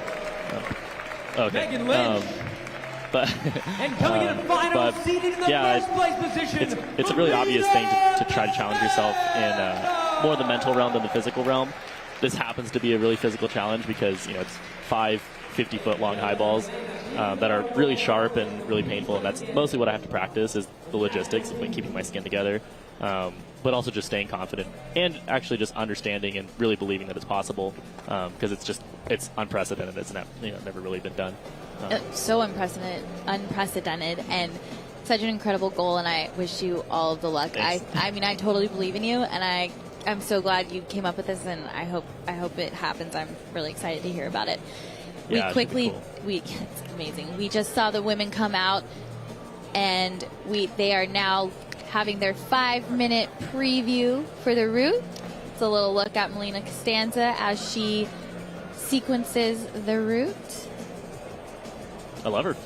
She looks so good. I know. I said to her, I was like, I've already said this. Climbing fashion icon. I said, I already told you this the other day, but your outfit, I love it so much. It's so cute. Me too. Yeah, it's amazing. Look at that. Wow. I know. It's incredible and looks so comfy. All of the women just had their athlete intros done by Al, our amazing MC, and they are now taking the chance to preview the route together. Everyone trying to get a little bit farther back in order to see everything they can see on it, except they do have to stay in somewhat of a zone. So same start as the men, except they're going to go off to the right onto those blue volumes to start into those red holds, and then up into more black volumes with the red holds. So this route a little different from what they had earlier. A little more power, still some endurance, but more open hand. They had a lot of crimping on the last one, even though it was a lot of screw-ons or giblets on the volumes. But after that blue pinchy section, they have to do like a jump to one of those like kind of rappy, juggy, pinchy holds, and then this section we're seeing right here, they'll get into these underclings and have to hold this toe hook with the tension, and then they get back onto those small holds on the volumes and are forced to do this cool little press there. Did you up into climb this? I didn't climb this. I was way too tired to try to floor run today. I had way too much going on. But you came to the gym and I took a nap. Yeah, I was going to come full run and fell asleep. I know. I was wondering what happened about that. The end is really cool though because they're in this press position and they can go into that left hand or with their left hand into the jug. So this is such a cool angle. It is a really cool angle. This is. Oh, sorry. No, go ahead. I think it's really cool that like In the preview, it's like climbers go really deep into like how we talk about this stuff. When I came back from semifinals, and maybe I'm one of a few people because I'm a coach, a route setter, and have competed a lot. I remember every single move and every single foothold on. I remember what every single hold looks like, and because I'm a hold nerd, I can like literally name them. But it helps because when we go back in ISO, you're not competing against anybody. You're just competing against like your ability to go onto the route. So we help each other a lot, and we just talk about it. And sometimes people miss certain holds. Some people miss certain sequences. One thing about like these two routes in specific, in particular, the holds all have like screw-ons basically, and they're big fiberglass features. It's extremely hard to read. So if someone can point out something, it's definitely going to be helpful. And that just brings up the whole camaraderie aspect of climbing. You're competing against the route, not against each other. So when you can share information, that's always amazing. Tim, it's been awesome to have you in here with us. Thank you so much for all of your insight. And we hope to see you at a lot of the competitions coming up. We'll have to wait and see if you're able to compete in Vail. That'd be Vail. Why do I keep saying Vail? Because we were there for 20 years. Oh, God. It's ingrained. In Salt Lake, it'd be awesome to see if that happens for you. And best of luck on your project. I can't wait to hear more about it. All right. Thank you again for being having here. Me. You guys are killing it. Thank you. Come back and see us. Yeah. Kyra Condi and Megan Lynch. Megan Lynch bringing those binoculars. Like Tim was just saying, actually, the fact that a lot of the big volumes have screw-ons on them, without binoculars, sometimes you can't actually see when they're there. So especially when they decide to have the screw-on be the same color as the volume itself. So it's nice to bring those binoculars out. It's nice to bring the binoculars out into the preview area just so that you can I'm just going to tell everybody what's going on here. We have a guest in the booth. My immager just walked into the booth. We've been doing a little shuffle. My immager just walked into the booth and she brought a sandwich. A very loud sandwich. I was trying to move it. That was awesome. I the love loudest sandwich ever. It's like, I thought I might get hungry. On camera? I love that you thought about that. You're the best eater I've ever met, and I love that so much about you. Welcome. Thank you. I'm glad to be here. We here. haven't had you in here with us. I'm so excited that you're here. Did you take a look at the route? Very briefly. I was mostly preoccupied watching the men's final. Oh, very fair. Exciting. What did buzzer beater? Crazy. In a lead route? Yeah. 4 seconds on the clock. When You're no stranger to a buzzer beater. Right? How does that feel? Queen of the buzzer What do you think beaters Jesse was thinking? I mean, he probably had a lot more strategy going into it than I did. But yeah, it's very like surreal. I feel like it's pretty. Whoop. Here's your buzzer beater. From how many days ago was this? I don't know, like 7 days. Who knows? But like yeah, forever. this talk about crazy though. Like first of all, I'm sorry, that flip, the way you did it so fast. You had like, what, 2 seconds on the clock? Like I think you it were was 1 so, second when I matched. You were so excited. I loved seeing that. It was incredible. Yeah, I couldn't believe I pulled that off. Honestly, it was amazing. though, doesn't that make you always think about like, oh man, I really just need to like stick to my gut and just like go with movements, because if you can do something that fast, you don't necessarily always have to go slow. Yeah, I mean, I think that was a very rare situation for me. Like, that's not typical at all. And I mean, you saw me bungle the beta several times at the beginning of that climb, and that's how I got into that situation where I only had 1 second left on the clock. So yeah, generally trusting my intuition has gotten me into a pickle a few times, but sometimes it also gets me out of them. So. Yeah, I mean, can't have one without the other, right? True. In this case, it definitely played in your favor. I mean, majorly. It's funny, too, because I think after people saw you do it that way and do it so fast in that moment, I mean, the boulders are still up here and people have been trying them, and I think you made that move look so easy that everyone gets up there and like, oh my gosh, that flip even is just so hard. How did she move so quickly? It's crazy. So really cool to see that happen for you and for you to be on the national bouldering team. Like, so happy for you. Thank you. Olivia Ma stepping out, just 16 years old, also one of the smaller competitors in this final. I thought it was so great to see her fully attack the start of women's number one of the semifinal route earlier today. I know it was kind of precarious, so it was really cool to see that happen. Yeah, we saw 4 girls fall starting the route. Pretty brutal.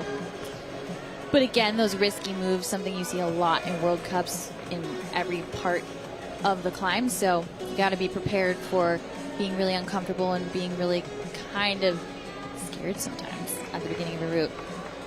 Yeah, they definitely like to put you in super uncomfortable, sketchy positions. And you did a lot of those lead World Cups, or like quite a few of them, right? Yeah, I did a bunch last year. Because you were on the lead team, which was awesome to see that happen for you as well.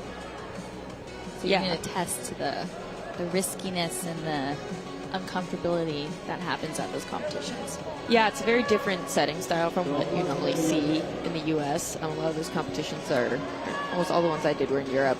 And the setting style there is much more bouldery. There's a lot less chances to rest. And I think that the routes we're seeing in this competition actually reflect that to kind of a surprising degree, a lot more than we've seen in previous years. And actually right now Olivia is setting up for one of the riskier moves on this route. She's going to have to jump to this big red hold. She's trying to make sure she's in the right stance to do so. Perfectly executed into that wrap position. Really makes it easy to kind of hold your swing there.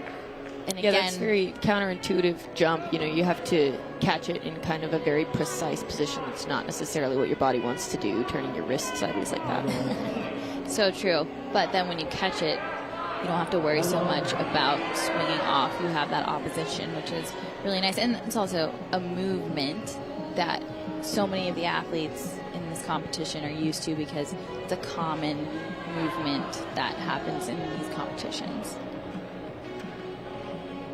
She's looking really calm here. I mean, obviously she kind of took a few seconds to set up for that. And she was in the speed final earlier this week. She also did the bouldering. She's one of the athletes who's done all of the actually, wait, I don't think she did the bouldering here, but she has done many rounds of competition and walked away with a second place finish in speed, which was very surprising. Like, it was so cool to see her hit that buzzer and on the way down be so shocked that she was going into the big final, and then to really do well in that big final, walk away with the second place is really cool, especially because she's only 16 years old. Yeah, Olivia's extremely composed and very thoughtful climber. You can see it in her sport climbing. She has a plan. She executes it, and she's extremely calculated and methodical. You don't really ever see her panicking or getting out of control. Really, yeah, very impressive. And right here, she's showing that body position she just had herself in, pressing, alleviating some of that pump off of her biceps. Because you hold it, if you hold it in that pinch way and just have to rely on your biceps to stay on the wall, you just zap your energy fully. So to put herself in that position is extremely smart, and also not something that comes easily to people generally, to find a position like that and realize, oh, I can press into this and take off some of that pressure and save my energy. Yeah, you can see she looks very fresh still. She's very composed. Beautiful. That looks like a really hard swing to hold. It really is, and she did that perfectly. Now just has to kind of get her foot up and rock up into this little giblet. Beautiful climbing from Olivia Moss. That was very good performance. And again, we talked about this with the men. Coming out first is kind of an awesome feeling, especially in the lead discipline, because nobody's climbed before you. Everyone's so psyched watching you get to every hold, so you can kind of set the tone of the competition and not be so worried about whether or not you're keeping up with whoever went before you. You can really just focus on yourself, which makes it possible to do your best. There's been research done, very, very minimal research done on how what place you come out in finals sort of dictates. It was a couple years ago, I'm talking about World Cups and how the ranking can flip based on who's climbing first and who's climbing last, and how the least amount of pressure person usually does really, really well. That's so true. I mean, it's similar to just going from the youth circuit into these elite adult open competitions. You know, the first year, there's not really a lot of pressure because it's a whole new arena. So you're likely to do much better in your very first year than once you have kind of a name for yourself and have all that added pressure to kind of live up to what you've done before. Quinn Mason, who is the lead national champion, talking about pressure. I mean, yeah, definitely a lot coming into this competition. Although also knowing that to make the team, that competition counts, there is a bit of a cushion coming into it to know that there's a good chance you can make it onto the team, which is everyone's goal here. So Yeah. it's like pressure plus some cushion. She's in a good spot, and Quinn also has very solid mental game. You can see she's really focused, and she does well under pressure. Very good at staying calm. Yeah, she's really good at staying calm, and she's done so much climbing in this competition. And when I was talking to her earlier, she was talking about how she manages climbing tired. So let's hear what she had to say. Yeah, it definitely just hit me that, like, wow, this is my 6th round of the week, and I'm feeling tired, but I will feel tired after the final. I'm not going to feel tired during the final because that's just not going to help. Just kind of trying to push it to the back of my mind, and I know how to climb while I'm tired. I train tired all the time, so it may not be like everything I want, but I know how to do this, and I'm psyched to put that to the test. There is something to be said about like being able to climb. Like you're tired the minute you get into ISO and you're warming up and you feel whatever, and then the second you really start warming up, you realize that you're there for a reason, and there's this different element, and you find this, like, you dig deep and find this sort of reserve you didn't know you had when it comes to competing. Like, I remember doing Albuquerque this summer. I was absolutely exhausted going to the final round of bouldering, and then I found I could rock climb. Like, I didn't think I'd be able to do a single pull-up, and then you were, like, doing moves, you know, and I think that a lot of these athletes have that ability in them, too. 100%. I also think, too, with experience, sometimes you walk into ISO and you do start to warm up and you still feel very tired, and you then know that, okay, so I'm not going to do the same warm-up I've been doing this whole week. I'm going to tone it down a little bit because I know once I get out there, I'll be warm enough to climb and confident enough to climb. And so I think that that's another important aspect of managing that fatigue. It's also, you almost get like a residual warm-up, or like you're permanently warmed up the more rounds you do. You're just kind of like, what? 20 minutes, you know? That's all I need. If only that was always the case.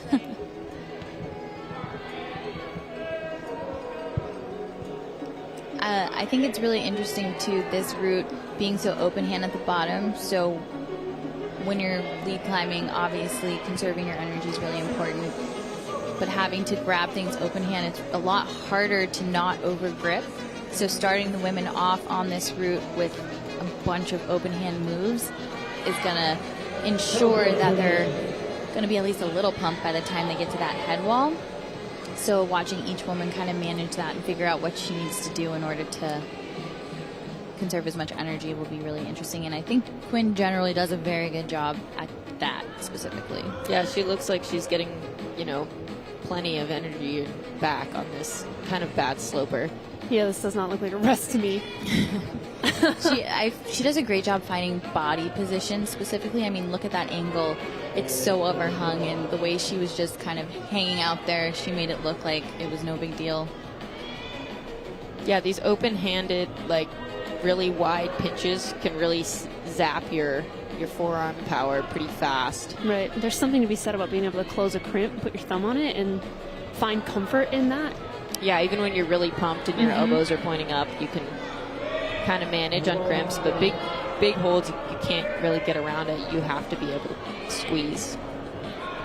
Quinn not choosing to kind of rest there like we saw Olivia Ma find that press, but this toe hook is another really great rest. So it's either you find that press and pause here or just keep going, but you definitely don't want to be caught in that position where you're just in that undercling and having to exert your biceps aggressively. I'm interested to see how she slows down this release. Yeah, Quinn looks very comfortable right here. Oh, she Especially might even on be able to sketchy volume toe hook. Yeah. I wonder if she can scoot her left leg up shaking more. a little Yeah, bit. I see that. Really nice brace and press there. She really absorbed really a lot of smart. energy. Yeah.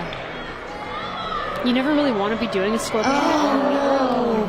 The foot slip. And so that hold that they have to put their foot on and stand up on, I believe is a dual textured hold.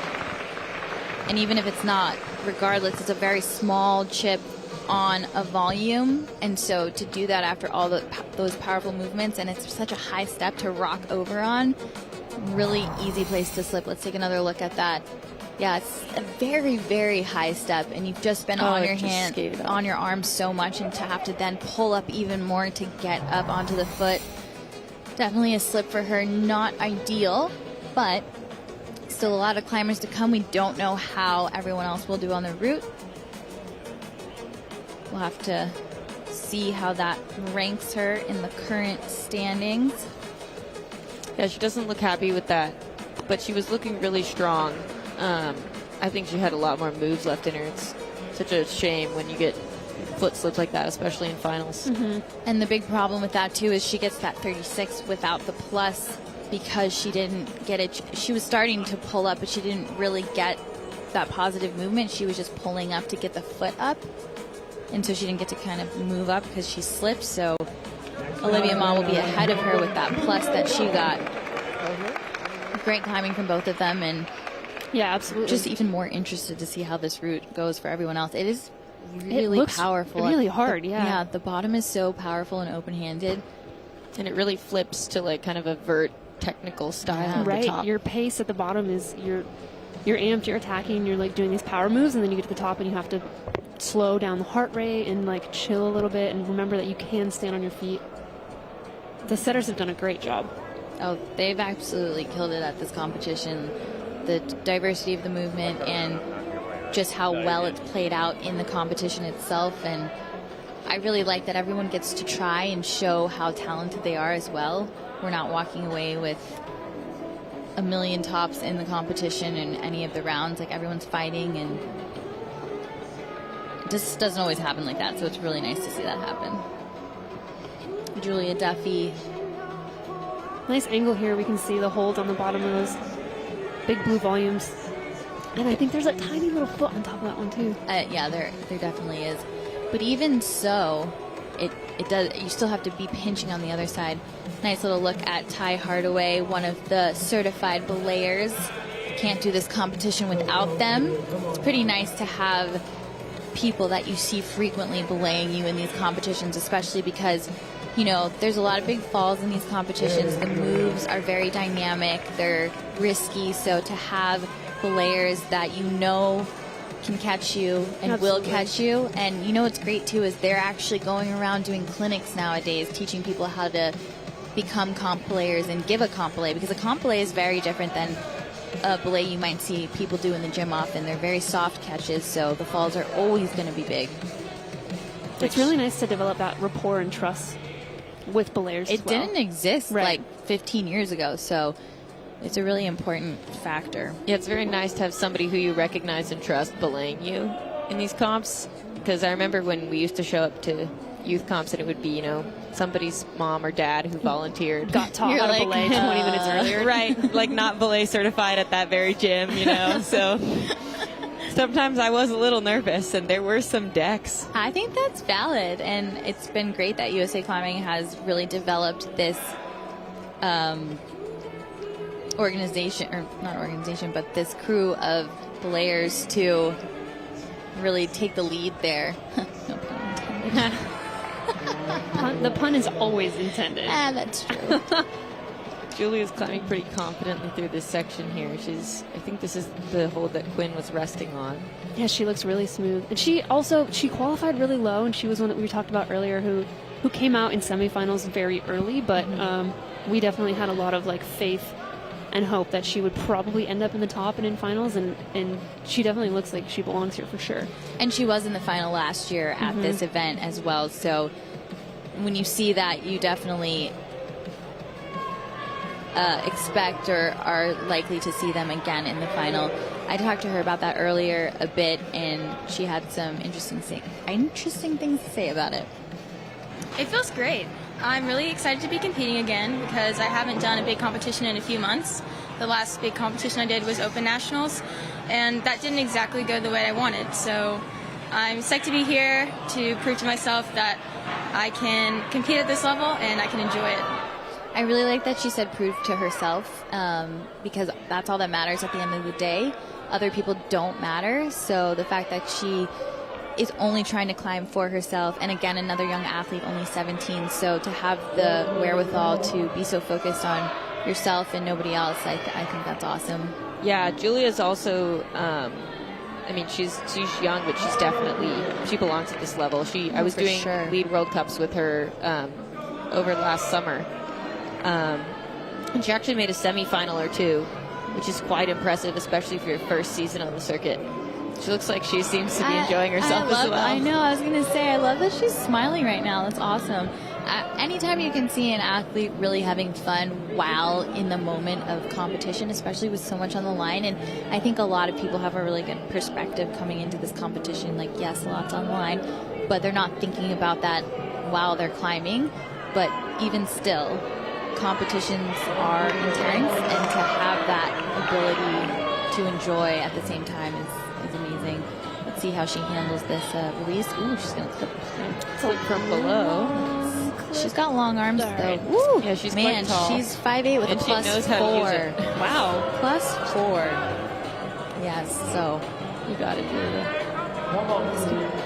Holding this scorpion is tired. Takes a lot. Wow. Amazing. That's a different beta. Yeah. Very extended. Oh, Oh, that was tragic. that really was tragic. Two very That piano matches. that was- Same spot. That was weird. wild, yeah. Oh, that's really unfortunate. That release, though. Weird. It Yeah. was weird, but that release was wild. Here's a quick replay. So she kind of uses her chin there for a second on the hold to move her hand around, which, again, any body part is always in play. And we've seen people kind of use their head sometimes to kind of jam into boulders or roots before, so it's cool to see the chin come into play. But yeah, that little piano match, she just kind of fumbled it there. And I mean, you know what? The other thing is clipping above. The rope was kind of in her way a bit, so that kind of is a downside to kind of up clipping like that. Yeah, I think it's easy to get sucked into clipping too early in competition. That's a very common mistake. I know I've made it a lot. I made it earlier today in semifinals. But a lot of times, you know, you're above your bolt. You kind of want the security of having the next clip done before you maybe get too pumped or get to a hold. You realize you've gone too high and have to go back down to clip. That's never a good situation to be in either. No. I mean, what it does is force you to either down climb or decide, well, I'm not doing this route, I'm going for points. And that's a hard decision to make, especially if you have a lot left in the tank. Kylie Cullen up next on the women's finals route. It was interesting when I was talking to her earlier, she was saying that she doesn't feel like her endurance is that great, but I honestly wholeheartedly disagree. Watching her on the semifinals route today, I was like, gosh, she doesn't look pumped at all. No, like, she looked that great. cross move up high, she just went straight from the left hand and crossed immediately and no problem. And that was after a lot of moves. So I think she has more endurance than she's giving herself credit for. Totally. But really awesome to see her really thriving in this competition. And she's definitely more of a boulder, so it's cool to see her in the finals for lead as well. And that's like ultimately what USA Climbing is looking for here, is selecting a boulder and lead combined team as we move into preparations for Paris 2024. Exactly. Super important to have really well-rounded athletes, and Kylie is definitely leading the pack in that way. Yeah, she's also quite young, and I got to see her in the Bouldering World Cups as well last year, where she also was making semifinals, and quite an impressive first season. I think she made every Bouldering World Cup semifinal that she did. I'm not sure that she missed a single semi, which is impressive in itself. Like, you'll see athletes like Sean Bailey won the Boulder World Cup in Salt Lake City, and the very next weekend was like 40th place. Like, it's so hard to be consistent in bouldering, and I think consistently making semis is really impressive. Anything can really happen in bouldering round, and consistently performing well shows that, you know, not only are you capable of performing at the highest level, but you can turn it on command, which is extremely valuable. And the Boulder Plus lead team is ultimately like what the goal is here, because those are going to be the top priority and funded athletes. And we do have a soundbite from Kylie here about what it would mean to make that team. It would mean a lot to me, as competing last year only on the bouldering team was a great experience, and I spent a lot of the year hoping that, or wanting to have been on both the lead and bouldering team, and I'd be really excited to have that opportunity this year. definitely looks like she's setting herself up great to make that combined team this year. She is the winner of the bouldering from a couple days ago, 2 days ago. How many days ago? This is Thursday, I think. Thursday? Yeah. What's today, Sunday? Oh, no. She just fumbled the piano wedge. That is surprising. Dang, that is really surprising. She looked strong. She did not look tired. And we definitely don't know like where the results will, where the cookie's going to crumble with Boulder plus lead combined athletes too. So her being the winner here this weekend and also making finals and podium for Bouldering Nationals, I think sets her up really nicely to, man. Yeah, she was just matching in her right hand there just popped off. Yeah. It's like a little dry fire, but she only had 2 fingers on. Piano matches are always really stressful. So That you never want to do it. It's dual text on the edges, right? So it feels secure when you have it in the middle, but when you're trying to move your hand over to match, suddenly it becomes really slippery. Things like that happen.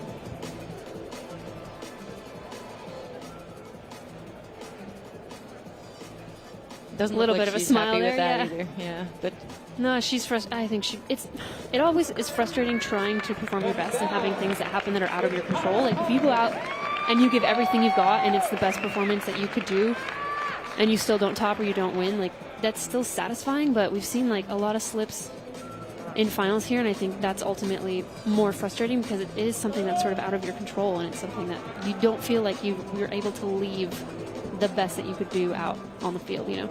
Yeah, that's something that's especially hard about competing in lead because you only get one go. Mhm. So there's not as much of a chance for small victories, right? In a bouldering round, you could really mess up one boulder and still have a great comp all around, or do really well in one boulder and still have kind of a bad comp. Absolutely. Or have a slip on a boulder and then still right, top and recover it, you know? from it. But lead, it's your one shot, so the pressure is a little different. That's so true. And we were talking about this a little bit earlier, and obviously there's a lot of pressure with the one try and lead, but also I think sometimes the safety of multiple tries in bouldering keeps you from being Let your guard down a little bit. Exactly. Mm-hmm. You're right.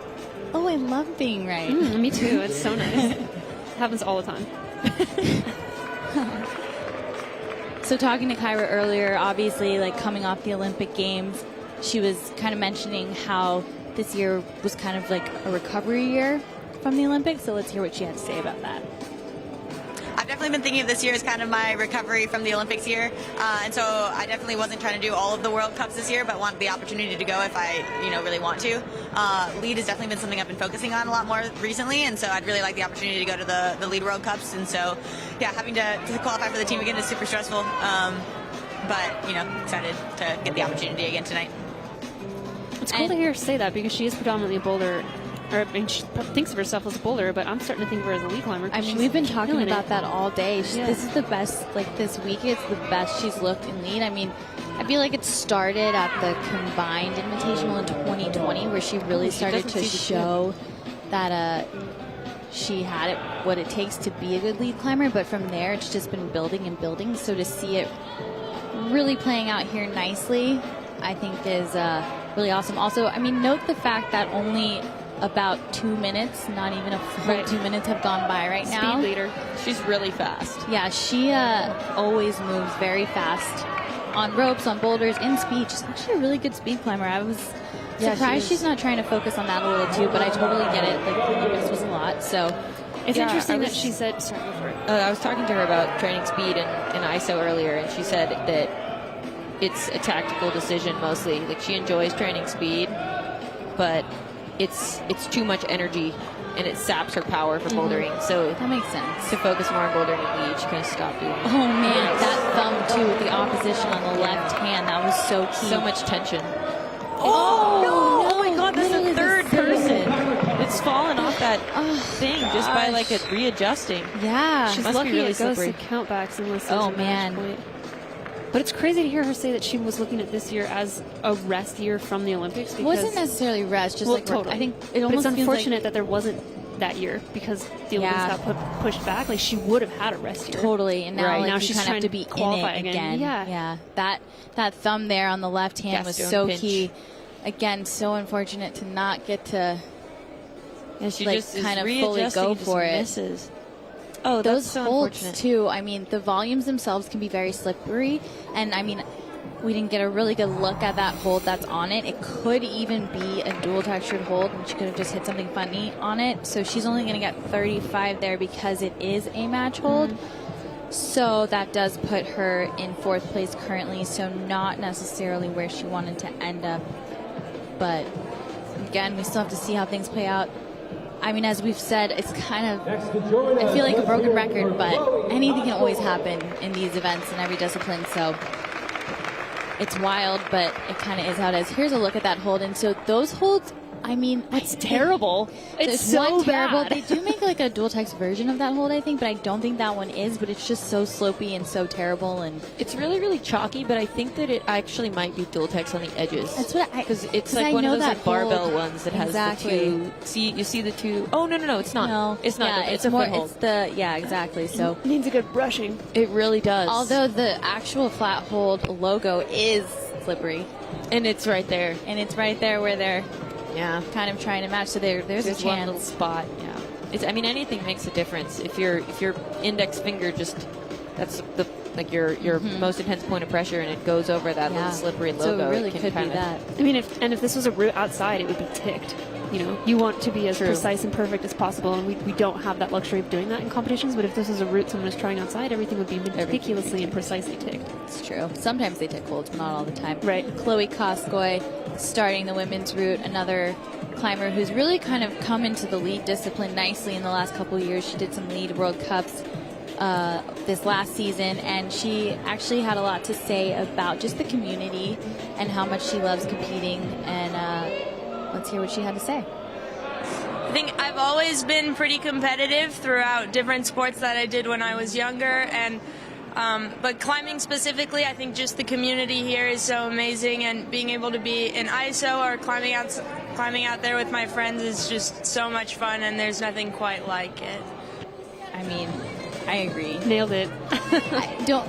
Honestly, it's funny. It makes me think about all the times we've all posted about the moments in competition that are amazing, and they always include the moments where we can all celebrate together, where something amazing happens for one person and everyone's so excited for them. I don't know, it's just like funny little pictures or pep talks or whatever, and it is something really special. Yeah, it is. I really like how, quote unquote rivals in this sport are usually really close friends, and they're usually very amicable. It's quite special. It's unlike any other sport, I think. This route seems to suit Chloe pretty well. She's looking really calm, and I know she's very comfortable on this kind of burly, square box type of climbing, big pinches. Now that move right there, the fact that she grabbed the crimp in somewhat of a locked off position and then chose to chalk. So little moments like that, those are learning moments, and I think it's one thing to look at route climbers who have excelled in lead in a really long time. They really find the best places to chalk from, and anytime your arm is bent, that's not something you want to do. Now, doesn't mean it's gonna totally bicep position. Exactly. So the more straight armed you can be. Now this position much better, where she's putting all the weight on her heels. So though she has been excelling in lead, little fine tuning like that would make her even more successful. Come on, preserve as much as you can for as long as you can. Oh gosh, she's got to fight. Really Oh fighting no. She definitely climbs like a boulder. Yes. She excels in the boulders as well. She's super, super powerful. Very powerful. And you can see that when she's lead climbing. Sometimes it really benefits her. Sometimes it's hard to sustain that for that many and moves. it really was just some of those moments where maybe she should have kept moving and waited for a better position, and obviously coming into this move, that pinch it's really powerful, and she was already kind of feeling pumped before that and picked a few positions where she decided to shake that weren't necessarily ideal, really fighting to try to pull those hips in, but just not able to make it happen. But still a really great competition for her. It was nice to see her so high up on the lead route.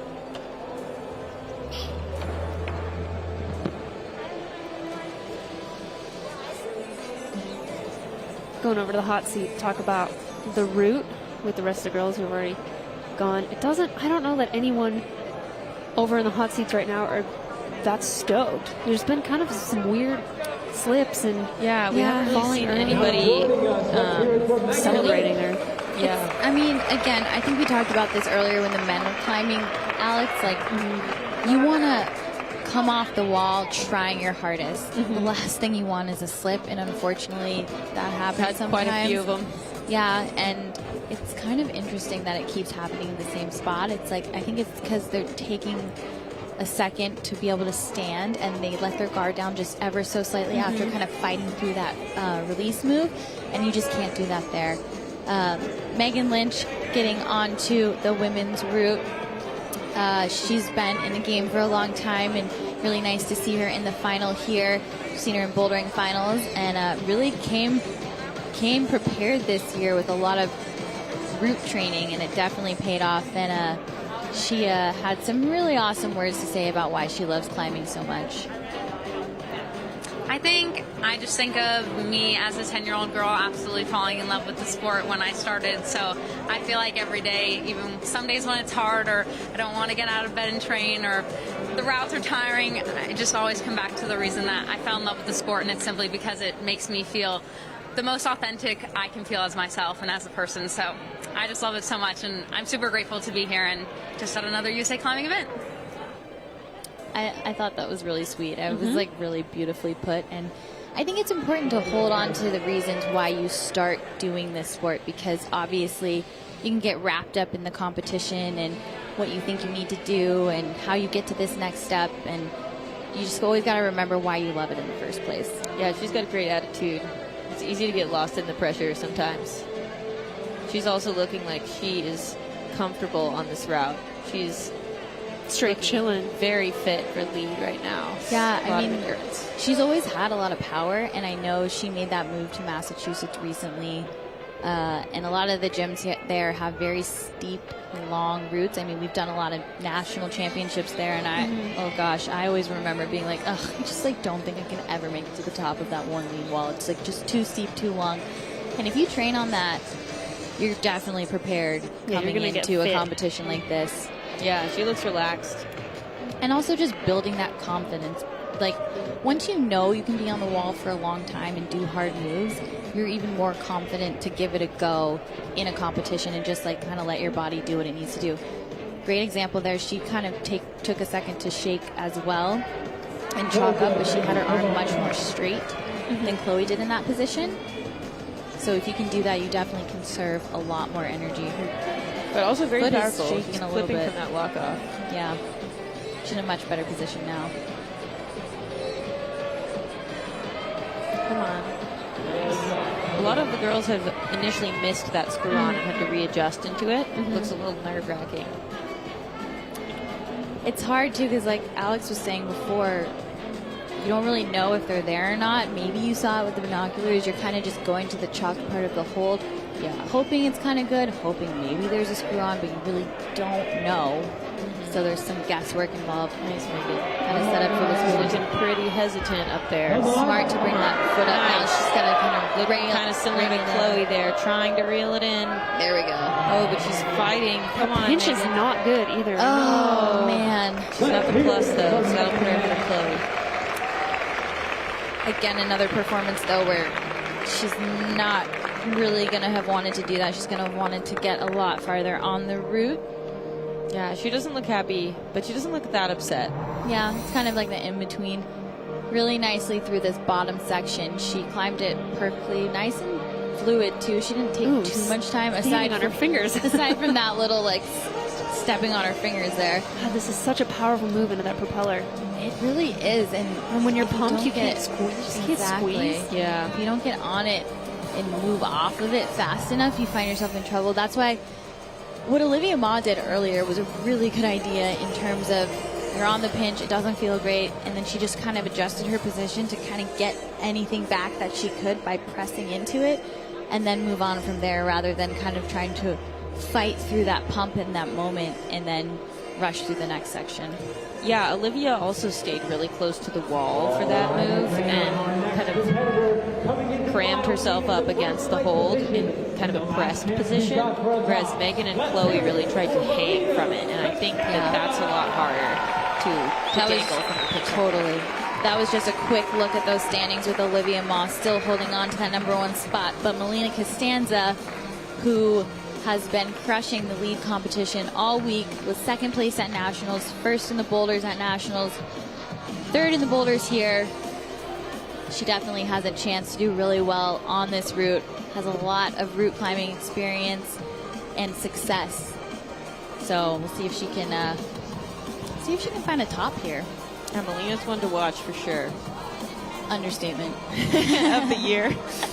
Yeah, it's really her breakout debut back into climbing after a few years off, kind of just focusing on other things. So it's really nice to see it all work out for her in this way.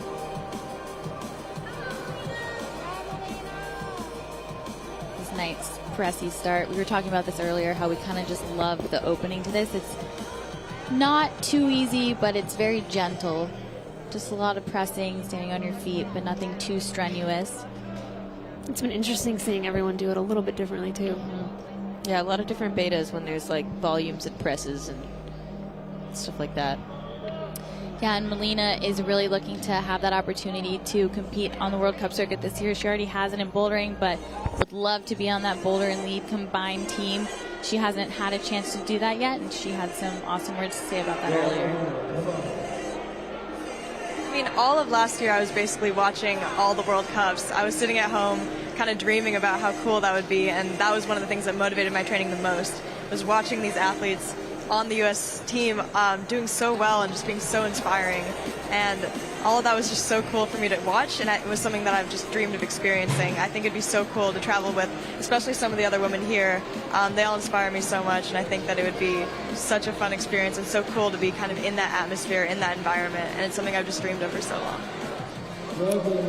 I thought that was beautiful and well said. She's very eloquent when she speaks, and it would be really cool to see that happen for her in lead, since it's already happened for her in bouldering. In that left corner below, Olivia Ma and Quinn Mason watch on as Molina looks very casual so far on this route. Remember, she was the only one in the semifinal to top the route.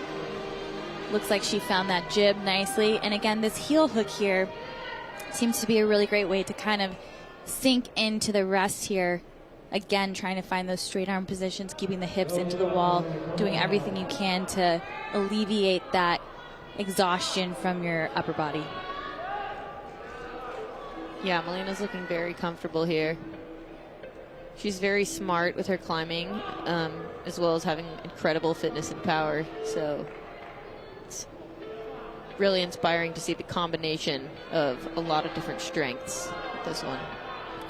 Yeah, and another one of the athletes who really commits to doing things the way she feels comfortable doing them, which is always cool to see if she just kind of moves through this.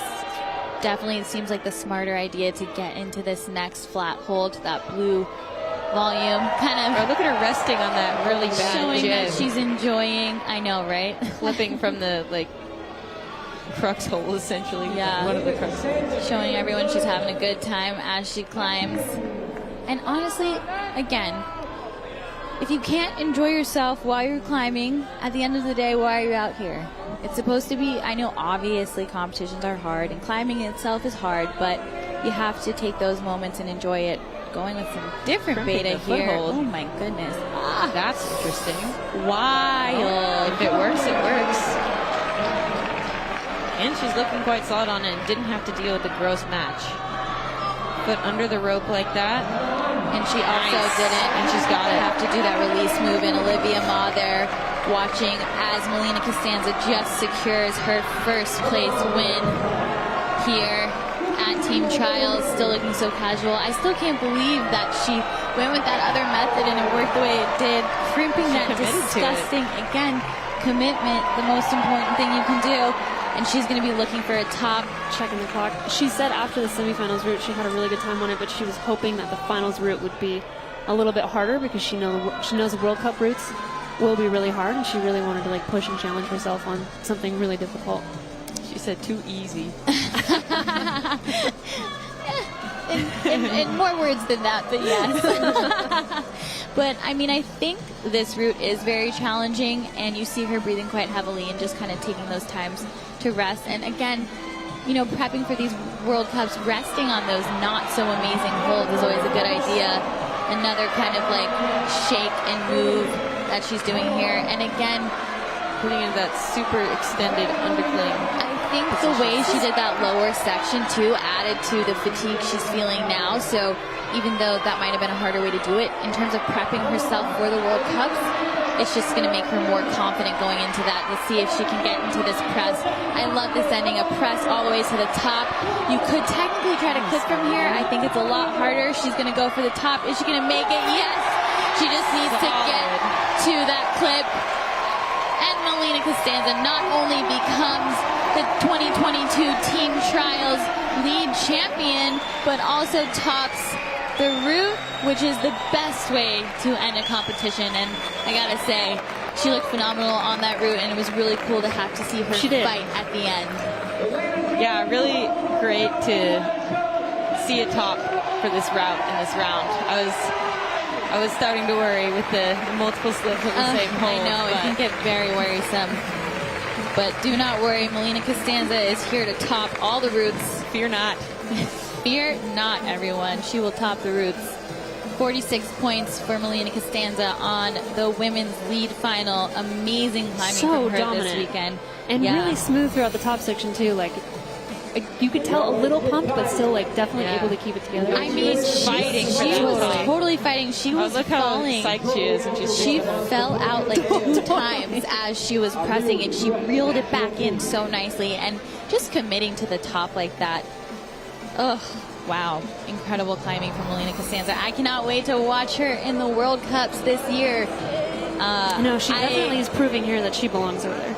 Yeah. Totally. And I mean, obviously there's a spreadsheet with the rankings and whatever, but I would guess if you were the bouldering champion and second in lead at nationals, and then you came here and got third in bouldering and first in lead, I would say she should feel safe to say she's on that boulder and lead combined team. So there are your final results. Molina Costanza in first, Olivia Mon second, Julia Duffy in third, Quinn Mason in fourth, Kyra Condi in fifth, Kylie Cullen in sixth, Megan Lynch in seventh, and Chloe Koskoy in eighth.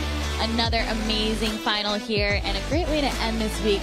But stay tuned. We've got awards for both the men and the women. Got the podium. I'll be interviewing Molina in a second, and then we got to find out who's on those national teams when we come back. Since 1966, we have viewed walls not as obstacles, but as opportunities.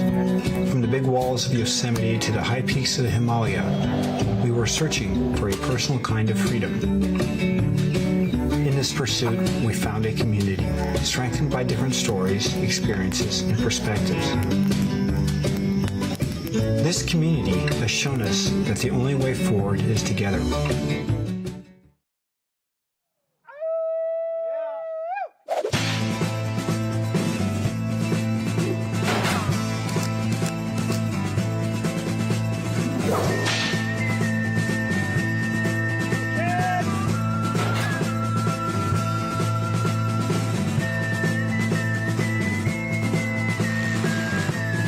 Got nothing better to do. Might as well go climbing, right?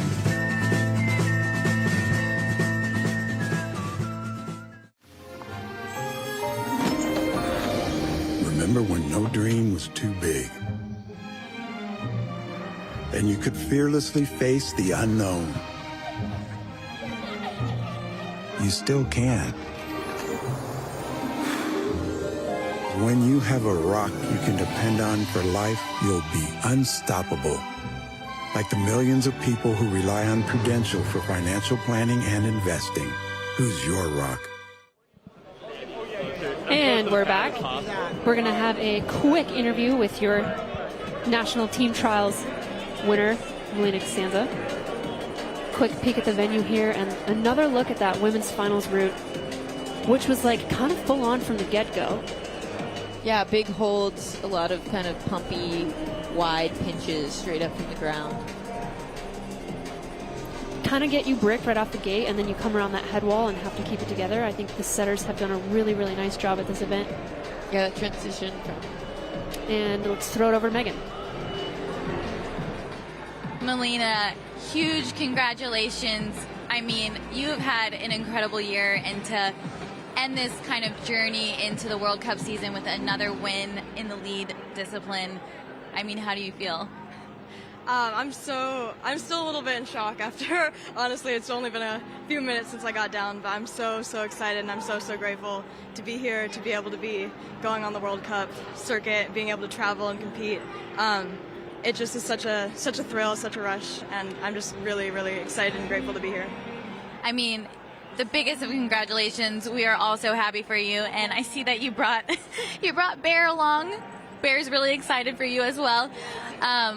Obviously, moving into the World Cups, they're not that far away, so obviously you've been training. Is there anything you're going to kind of change about what you've been doing to kind of move forward?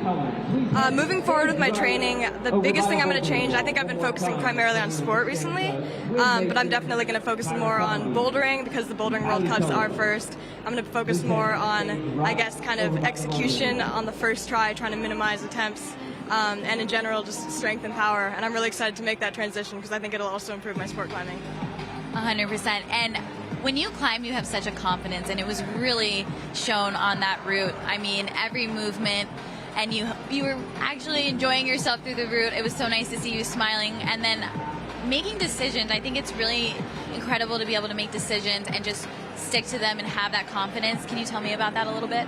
One of the biggest things that I've been working on has been my mental game. I think that it's easy to come into a competition and even no matter how much you've been training, kind of second guess yourself, second guess your preparedness, and also second guess whether you're going to be able to keep your composure. I think the biggest thing I've learned is to have faith in the training that I've done. Because if I am not going to trust it, then what's the point of even putting in the hours, I guess? And I think that I just really want to go and be able to fight as much as I can. And I think that I think that just kind of reframing what I want from a climb, what I want from a competition, has allowed me to kind of expand and become more confident and also execute more quickly and decisively. Well said. You are making it happen, and I am so proud of you. I'm so excited for you, and I cannot wait to see what you do on the World Cup circuit. Congratulations again.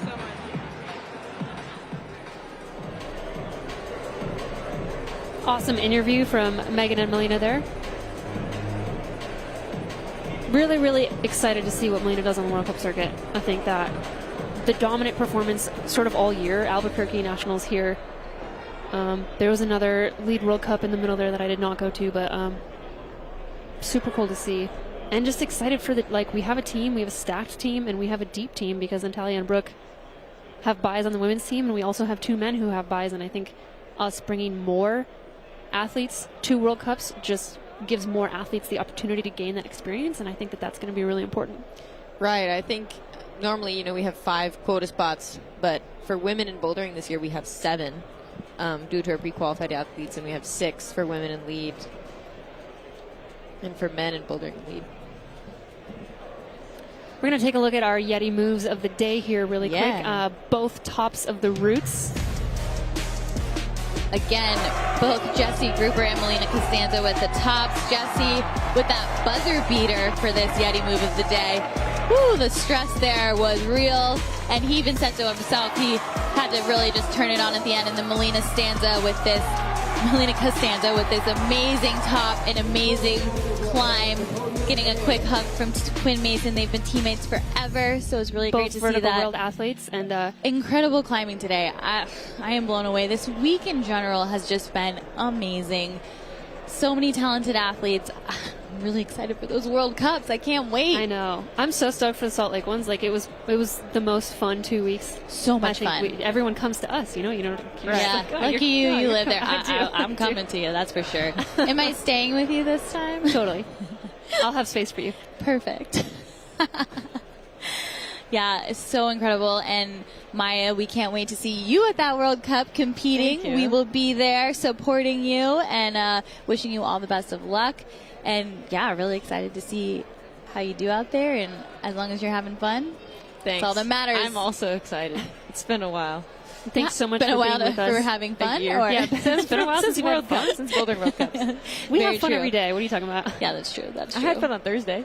Thursday was a great day. Very good. There were so many things that happened that were amazing. Yeah, thank you again for joining us. Maya had to get an extension on her assignment because otherwise she wasn't going to be able to join the live stream. So thank you so much. I had homework due tonight. Yeah, she's the most studious person I know. So thank goodness that you were able to make that happen. And you know that your buzzer beater was our YETI move of the day for the bouldering round, just so you know. I'm honored. Yeah. You deserve it. It's the most played and most watched move in this comp, I think. Yeah. We've shown it so many times. We really We're have. like, wait, can we see that one more time? It I was think so I've watched it a incredible. lot of times. You posted it too, which Yeah, was I did. amazing. I loved how you posted it. It was awesome. That was an incredible moment. It's one of those moments that you think back to where like so many things could have gone right or wrong, and everything just went right. And those moments in sports in general, like, they don't come around all the time. So they're ones that you should always remember, especially when you're, on a journey trying to achieve certain goals. If you can remember those moments and take yourself back to that time and that feeling, I think it's helpful going forward with your competition. So yeah, definitely. Absolutely. Really awesome. Just waiting for our podiums to get set up here. Yes. Scores are being tallied. All the math. I'd pull up the spreadsheet, but honestly, someone will tell us. It's very confusing. I was an English major, and numbers So are was just I. not my thing. Honestly, when I commentate speed, I always get nervous about the tenths of seconds. It's the one thing I am so nervous about because it doesn't come. You're really good at math. I'm all right. You're better than I am, that's for sure. I am not good at it. Even at all. I can't figure out the spreadsheet ranking system. So I literally looked at it earlier, and I thought I understood it, and then all of a sudden I was like, wait. I don't actually understand. I need to look at this again. And then I did finally understand it, but it took a while. And staring at computer screens is also like a lot on the eyes after we've been in the gym all day. So Right. I'd rather be surprised like everyone else. yeah, I've We're tried all to just waiting in calculate. suspense. Yeah, I tried to calculate the results so many times, and every time I'm wrong for some reason, and I can never figure out like. I wonder the what that actual is. Do you system think there's just like this added stress as you're calculating, so somehow you miss something? I think I actually don't know how they're calculating the combined ranking. You know what? We're talking about it so much. I'm pulling it up. Okay, so it's Nationals was 1,000 points. The team trials event is 1,200. Yeah. And so every consecutive place or rank after that, obviously the number goes down and down. And so it's your math, that math put together plus the it's for each individual discipline. And I think it's just whoever has the most points at the end of it. Which sounds self-explanatory. That's what it is, but it's just like the point And there's breakdown. bonuses, values assigned yeah. to each one. The other thing is that there are athletes that have points coming into the season. So if you were an Olympic finalist, if you had a rank in general, like top 40, there's something. If you're an Olympic finalist, if you're an Olympic medalist, if you were, I think actually that might be all of it. And then also I think, the top 40 comes from your World Cup circuit ranking from the year before too. So those people have extra points coming in as well. Absolutely. So, Not a lot though. It's only like 100, 150 points. Yeah, exactly. And that definitely just helps us find like our best and most well-rounded athletes, and that's who we want to be sending to these events for sure. And then and again, speaking to that, we do have those pre-selected athletes. So Brooke Rabitou, Natalia Grossman, Nathaniel Coleman, and Sean Bailey all are pre-selected for that boulder and lead national team. So that's why there's only those 3 spots for those 3 different teams. Yeah, it's a bit different this year because we're used to the top 5 automatically qualifying for team. Right. Now suddenly it's only podium, and also all these other comps matter. So it's not just the results of one competition. Do you prefer that? You know, as an athlete? I think it is a better system to have multiple competitions. I do think it is a little more stressful to spread out the qualification period over such a long time. Nationals was in November, and building up to team trials, it was kind of a lot of stress knowing, what position I was in from nationals, trying to calculate what my chances were, instead of it just being a simple, if I make top 5, I'll be on team. But then at the same time, one competition deciding everything is really stressful because what if you just have one bad day? True. Now you have that possibility to where if you have a bad day, it doesn't mean it's over. You have other ways to qualify as well. I mean, personally, I think I would prefer having to compete more, but have a better, well-rounded team and have possibilities for you not to have your best day at just one competition, because that is extremely stressful. To have one chance to have everything go well. And even if it doesn't go well, like, it still could go okay. I don't know. It's just a lot and you of... still get another chance. Yeah, having another chance is definitely a big thing. That's why I like bouldering better than lead climbing. It's that second chance. Same. You can still get on with 30 seconds left on the clock and do the climb. It's true.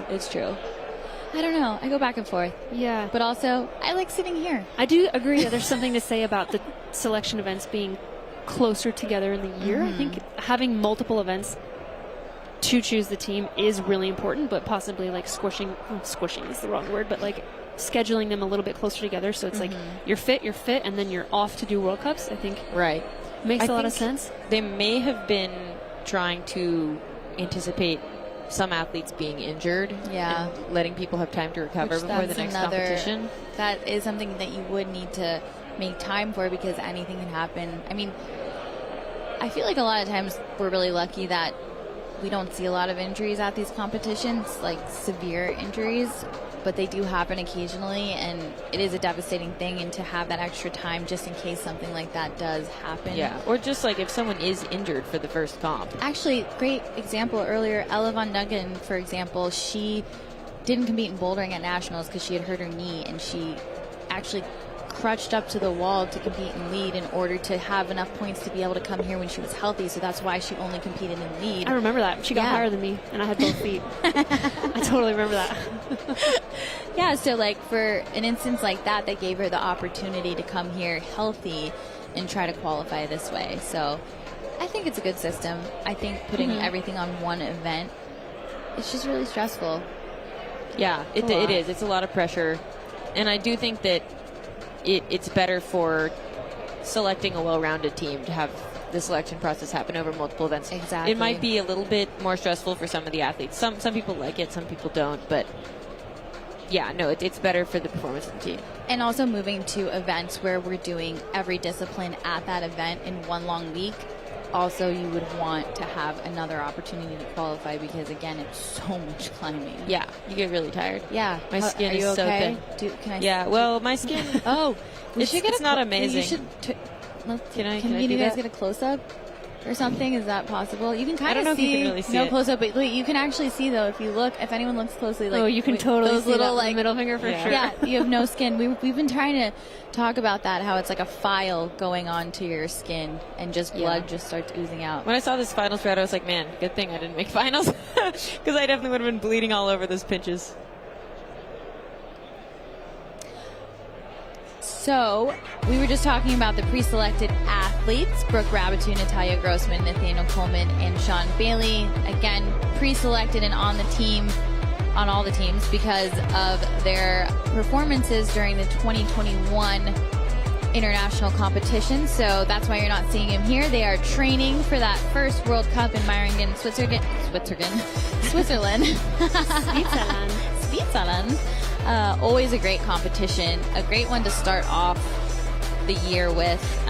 So it'll be really cool to see what they've been up to, how their training's been going, and get them on that, or get them out at that competition with everyone here. I mean, aren't you excited to be on the team with them? So excited. Yeah. It's going to be a good time. Meiringen is coming up really soon. That's such a fun one. I always really liked that one. Amazing. It's one of the best ones of the year, for sure. You know, when they, yeah. what's it called, the raclette or something? They have that like bread and cheese thing outside of the competition. Right. So once you're done climbing, you can go eat get that bread and cheese covered bread. Oh my The gosh. best. Ugh, delicious. Yeah, that Literally is the like best one of the thing best ever. kickoffs for sure. Yeah. And then the 2 in Salt Lake.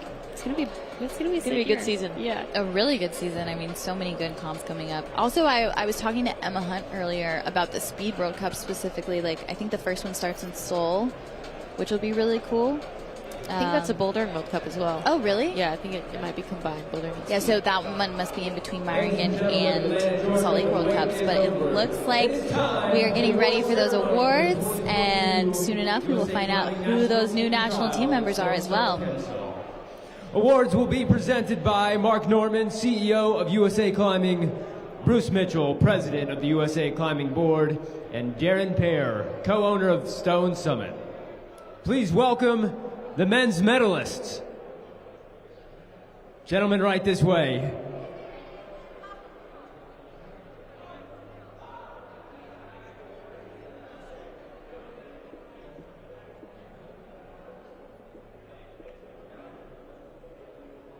Once again, gentlemen, men's medalists, come right this way to the podium. I'm looking for Ellis, Colin, and Jesse.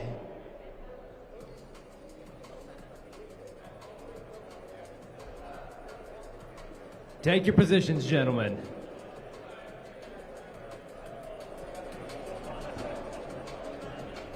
In third place, taking the bronze medal, let's hear it for Ellis Ernsberger.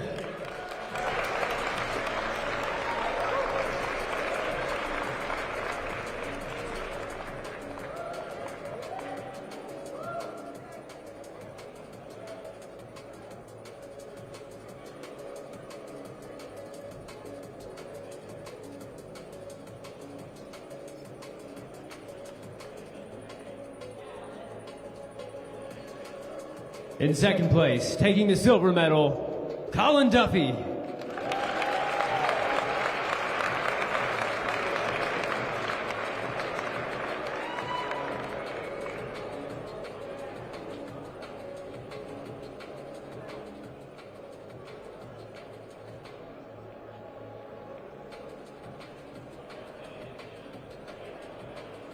And in first place, taking the gold medal and winning the 2022 USA Climbing National Team Trials in the lead discipline, let's hear it for Jesse Grouper.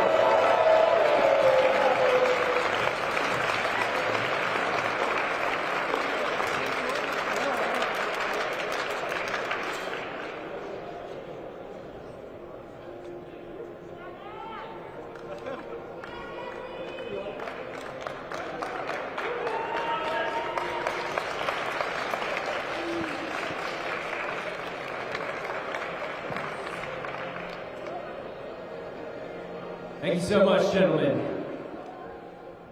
And now if you would please welcome... So that was that podium for the men's lead competition with Jesse Grouper in first, Colin Duffy in second, and Ellis Ernsberger in third. And Al will be announcing that women's podium right now.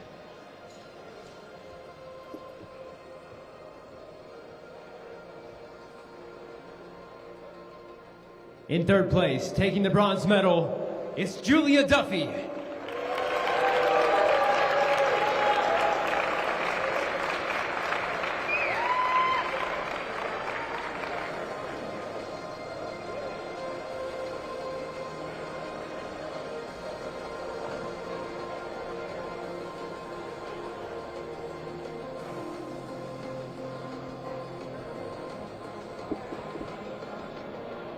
In second place, taking the silver medal, Olivia Ma.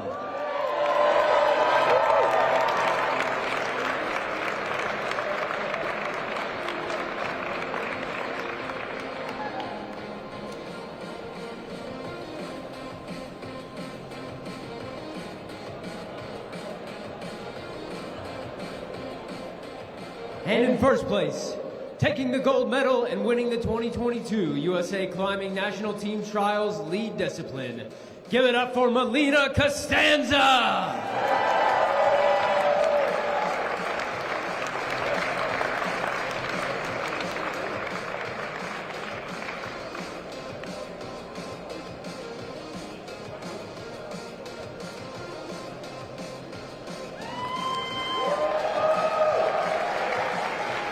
There's a look at that women's lead podium. Molina Costanza in first, Olivia Ma in second, and Julia Duffy in third.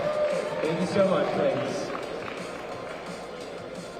And now to figure out those national team members, new national team members. And next we will be announcing two different national teams for the men and ladies. One will be for the lead individual format, and the other event or team will be a combined boulder and lead. First up, we're going to present the 2022 USA Climbing Men's Lead National Team.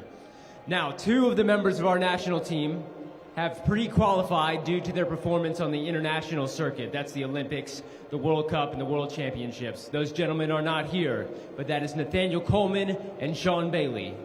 But joining them as a result of this competition, let's welcome Colin Duffy, Jesse Grouper, and Ross Fulkerson, the three newest members of the 2022 lead national team.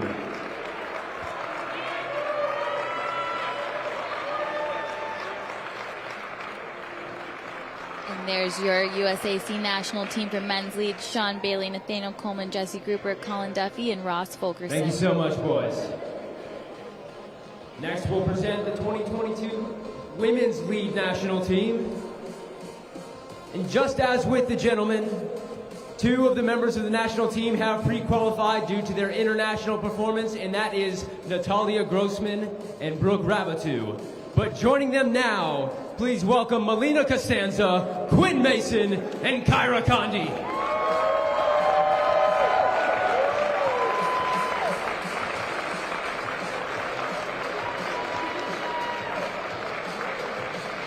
And another look at that USAC national team for the women's lead: Natalia Grossman, Brooke Rabatou, Molina Costanza, Kyra Condi, and Quinn Mason. Another great, strong lead team going out there. Thank you so much, ladies.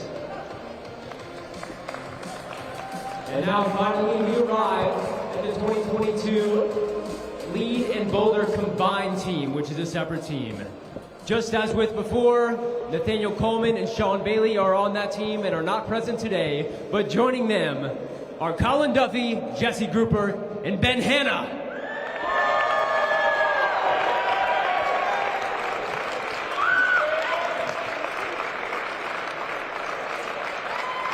And that is your men's boulder and lead combined team: Sean Bailey, Nathaniel Coleman, Jesse Grouper, Ben Hanna, and Colin Duffy. Thank you so much, boys. That's a strong, strong team. Very strong team. This is bone-crushing awesome. strong team. Bone-crushingly strong. Lastly, we arrive at the 2022 women's lead and boulder combined team with Natalia Grossman, Brooke Rabatou, and the 3 newest members: Molina Costanza, Kylie Cullen, and Quinn Mason.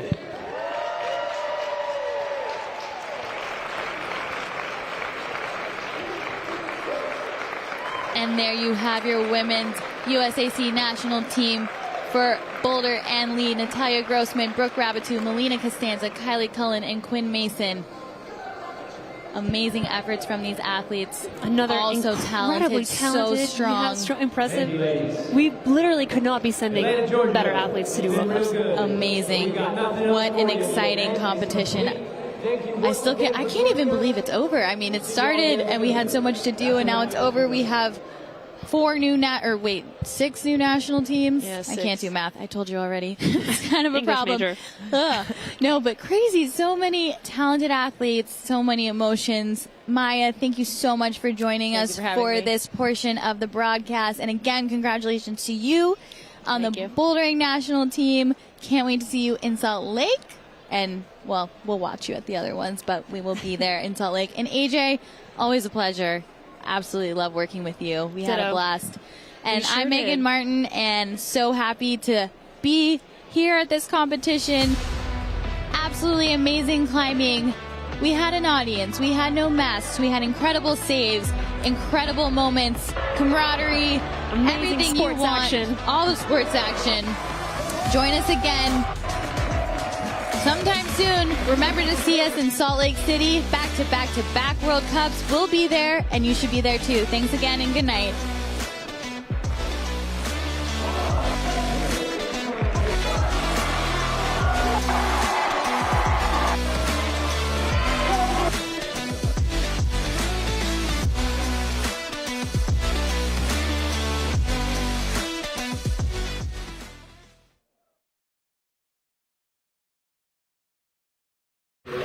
Since 1966, we have viewed walls not as obstacles, but as opportunities.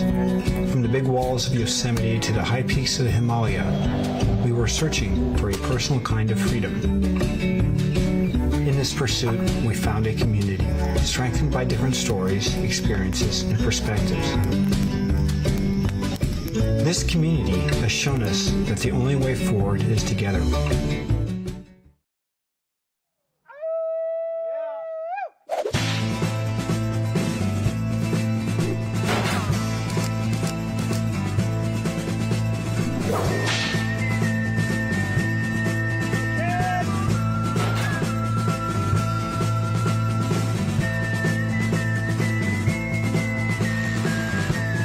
Got nothing better to do. Might as well go climbing, right?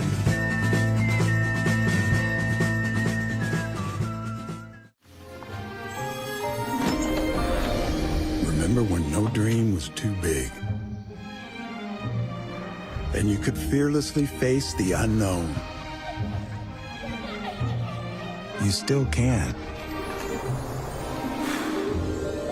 When you have a rock you can depend on for life, you'll be unstoppable. Like the millions of people who rely on Prudential for financial planning and investing. Who's your rock?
We fight the battles no one hears about.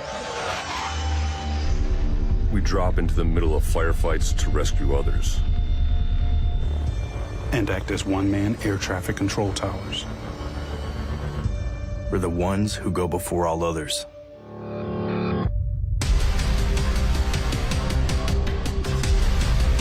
Join the fight.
Whether you're alpine climbing or cragging after work, Gnarly Nutrition is here to help you push your possible. Focus on fueling like you focus on your next set. Fuel with Gnarly Nutrition and push your possible.